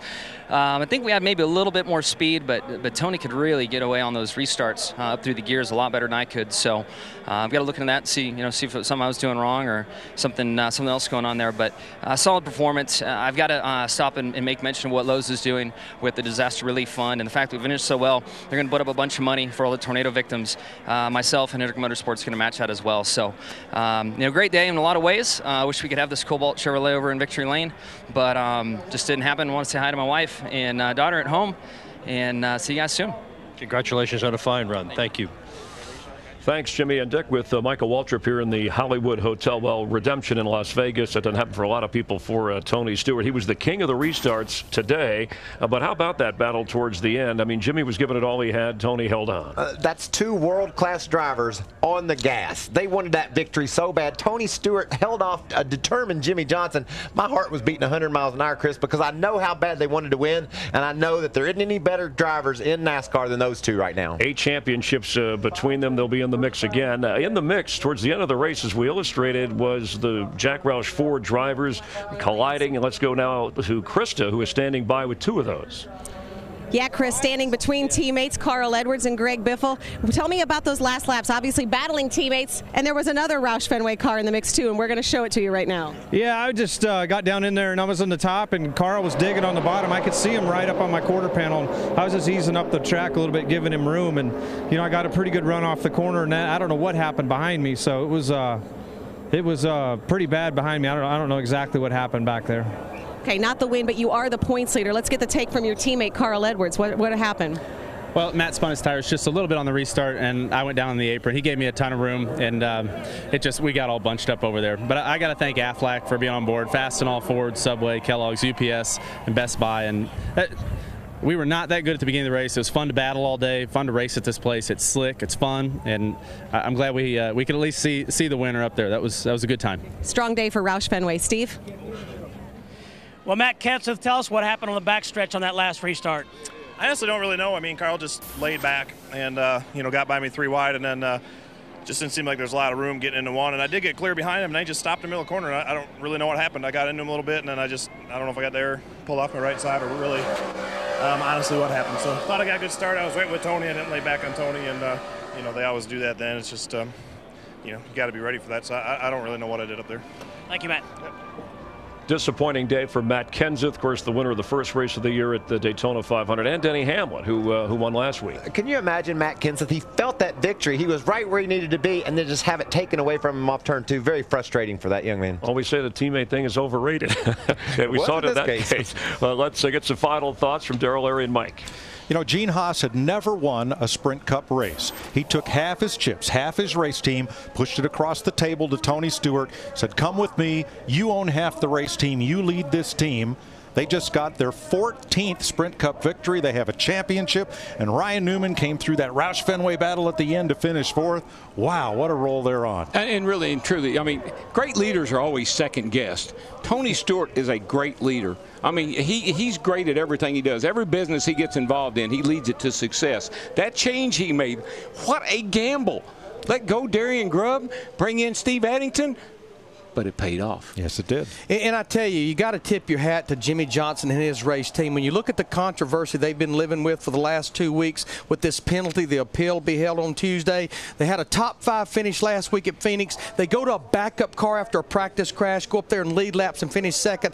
That means that team and Jimmy Johnson, they kept their game face on, and they kept their focus during this 400-miler today. And Chris, add to that, fellas like Jamie McMurray, Paul Menard, and Martin Truex were in the mix all day. Ran hard, ended up with some decent finishes. Thanks, Mike, Darrell, and Larry. We look forward to next week in Bristol. Let's check the unofficial results as we roll in here. And you talk about being in Vegas, Michael. Clint Boyer, Michael Waltrip Racing, gambling with a pretty good finish. Yeah, great call by Brian Patty. They stayed out, got some track position, was able to hang on to a top 10 finish. Proud of those guys. Trevor Bayne back in the top 10. It's good to see Trevor run well, and there's Dale Jr. back in the 10th spot. Yeah, we're going to hear from Dale Earnhardt Jr. here in just a couple of moments. Jeff Gordon not near the front. Kevin Harvick, your odds. You said, hey, he's my guy today. I would go with him, an 11th place finish. Yeah, it was a decent day for Kevin. Didn't have exactly all I thought he would have. Casey Kane, the same situation. Started on the pole, never really challenged. And point leader coming in, Denny Hamlin all the way back in 20th spot. Kyle Busch, we documented his rough day along with Kurt Busch. The guys from Vegas struggling. Kyle, remember, had to go to a backup car, a former winner here as we round out the field. A.J. Allmendinger, all that potential continuing, though, to disappoint where he's finishing. And Brad Keselowski gambled, struggled. A 19-year-old Timmy Hill in his very first Sprint Cup race. And we'll continue live from Las Vegas. We'll hear from Dale Earnhardt Jr. We'll also check the points 3 races through the NASCAR Sprint Cup season with Tony Stewart pulling into victory lane. Live here in Las Vegas, NASCAR's defending champion, the 3-time champ, holding up one of the Kobalt tools from his Kobalt Tools 400 victory as we check the Sprint Cup point standings 3 races through. Greg Biffle is your leader now for the first time since 2005 that he is leading the points championship. He actually has had 3 third-place finishes. Maybe we should go over the roulette table and put something down on 3. I like your thinking, but what about Tony Stewart? Already won. He's never been this hot this early in the season. The other guys might want to watch out. And Dale Earnhardt Jr. 4th in points currently. Let's check in with him. He's with Steve Burns. Dale Earnhardt Jr., you led a lot of laps out front. How would you describe your afternoon? Well, when we were fast leading the race, the car was really tight. And I knew by the end of the race, especially with all them cautions we had at the end, that this was going to be really tight racetrack, and we needed to free the car up. And I didn't give Steve enough information throughout the day to really give him the idea of how tight the car was. And track sort of went past us as far as our handling goes. So we didn't, I didn't keep up with the track enough, and it cost us a handful of spots there at the end of the race. And the car's just really tight. We should have worked on it during the day, and I should have gave Steve a little more heads up on what was happening. And but we had a good weekend. National Guard Diet Mountain Dew Chevy was fast all weekend, and we keep doing that every week. We're gonna be right there. So we'll just keep trying. See you at Bristol. Yes, sir. Thank you. Led more laps today than all of last season. Junior, who's a big Redskins fan. Tony Stewart's a big Colts fan and said he was crushed when they had to release Peyton Manning in Indianapolis. But Junior, and you tweeted him when we heard about the big Redskin trade moving up to number 2 in the upcoming April draft to go after a quarterback in Washington. Yeah, I asked him, did they give up too much for that draft pick? He said, what would you give up for a dynasty? What if this is something special for our team? And he said, it's fun to be a Redskins fan as we look forward to the next year's season. And I can relate to that. We got Cam Newton down in Charlotte, and there's some excitement in Charlotte about that quarterback. And Dynasty, Tony Stewart, Jimmy Johnson knows something about that. What do you think as we head to Bristol based on what we've seen in the first 3 races? Like I said, the end of the race was everything I wanted to see. We had 2 of our best slugging it out. Jimmy Johnson wanted that win so bad. You saw him drive up on the outside of Tony Stewart with a couple to go. Just couldn't pull it off. Tony put him away. But that was all we got right there in NASCAR. 2 of our best going wide open for the checkers. And, of course, in Bristol, Tennessee, that's where it's more about the driver, less about the car. We look forward to that next Sunday and hope you'll be with us. Lowe's wants to thank everyone who contributed to Racing for Relief during today's Kobalt Tools 400. In addition to your contributions to the Red Cross, Lowe's will donate the matching amount of Jimmy Johnson's winnings from the race today to provide disaster relief with a minimum donation of $100,000. Coming up tonight on Fox, The Simpsons, Family Guy, and our favorite at 9:30, American Dad.